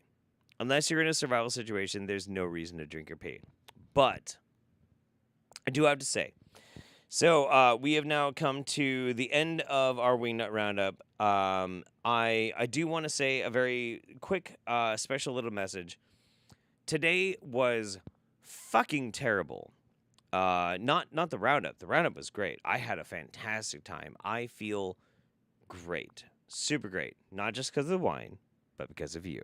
And also because of the Roundup. Because I like doing this sort of thing. But today was very stressful. And again, a lot of people were like, you could have done the Roundup like maybe tomorrow or something, or like pushed it off to something else. But honestly, doing the Roundup today after an incredibly stressful experience was actually the right decision. It was fan-fucking-tastic. I feel so much better. And I know for you guys, like a lot of people who are watching it maybe live, maybe in the future, you're not going to have like the same kind of necessarily connotation for me, because like I'm the performer and I'm the one that had to like endure the stuff and whatnot. But like your participants and like you took part in this with me, and I'm very thankful for that, because it was hard. It was brutal. It was not an easy day. And what actually saved my day and made me happy was being here with you. I'm not trying to be gay on it or anything, but maybe I'm a little gay for you. I don't know. You don't know. Secret Lars says E. coli isn't everything. That's listeria. Well, there's a lot of things in a lot of things, okay? Like Leishmaniums is in fucking everything, okay? Like don't argue with me on this right now. I don't have the capacity to fucking argue about biomedical shit, but you know what I'm fucking talking about. Thank you, Secret Lars, and I love you because you're very smart. I like that. It's good. But also, I love all of you. You're great. Again, so I did take a job that I'm going to be working for pretty much the rest of this month. We will still have the roundup at the end of December. We're going to have a great fucking time. It's going to be a riot. We're going to have a lot of fun. I have ideas for a special roundup at the end of this month, and I think it'll be a lot of fun. I think it'll be cool. We're gonna party. We're gonna have a good time, and we're gonna ring in the new year. It's gonna be a great experience, and I can't wait to do that for you in 1 month's time. But now I'm going to bed. Anyway, I love you guys so much. Thank you so much for making my night. I hope I helped to make your night as well. That's why I'm here. That's why I keep doing it. I love you so much. As long as the sun is still burning and the world is still turning, we'll always be doing the Wingnut Roundup. I love you guys. You are fucking fantastic. Ooh. And I'll see you in 1 month. Bye-bye.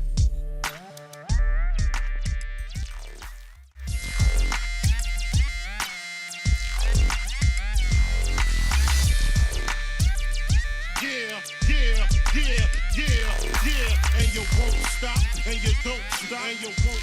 I was a terror since the public school era. Bathroom passes, cutting classes, squeezing asses. Smoking blunts was a daily routine since 13. A chubby nigga on the scene. I used to have the tray deuce and the deuce in my bubble goose. Now I got the Mac in my knapsack, lounging black, smoking sacks up in accent sidekicks with my sidekicks, rocking fly kicks. Honeys wanna chat, but all we wanna know is where the party at. And can I bring my gat? If not, I hope I don't get shot. Better throw my vest on my chest, cause niggas is a mess. It don't take nothing but front for me to start something. Bugging and bucking at niggas like I was duck hunting. Dumbing out just me and my crew, cause all we wanna do is party and bullshit.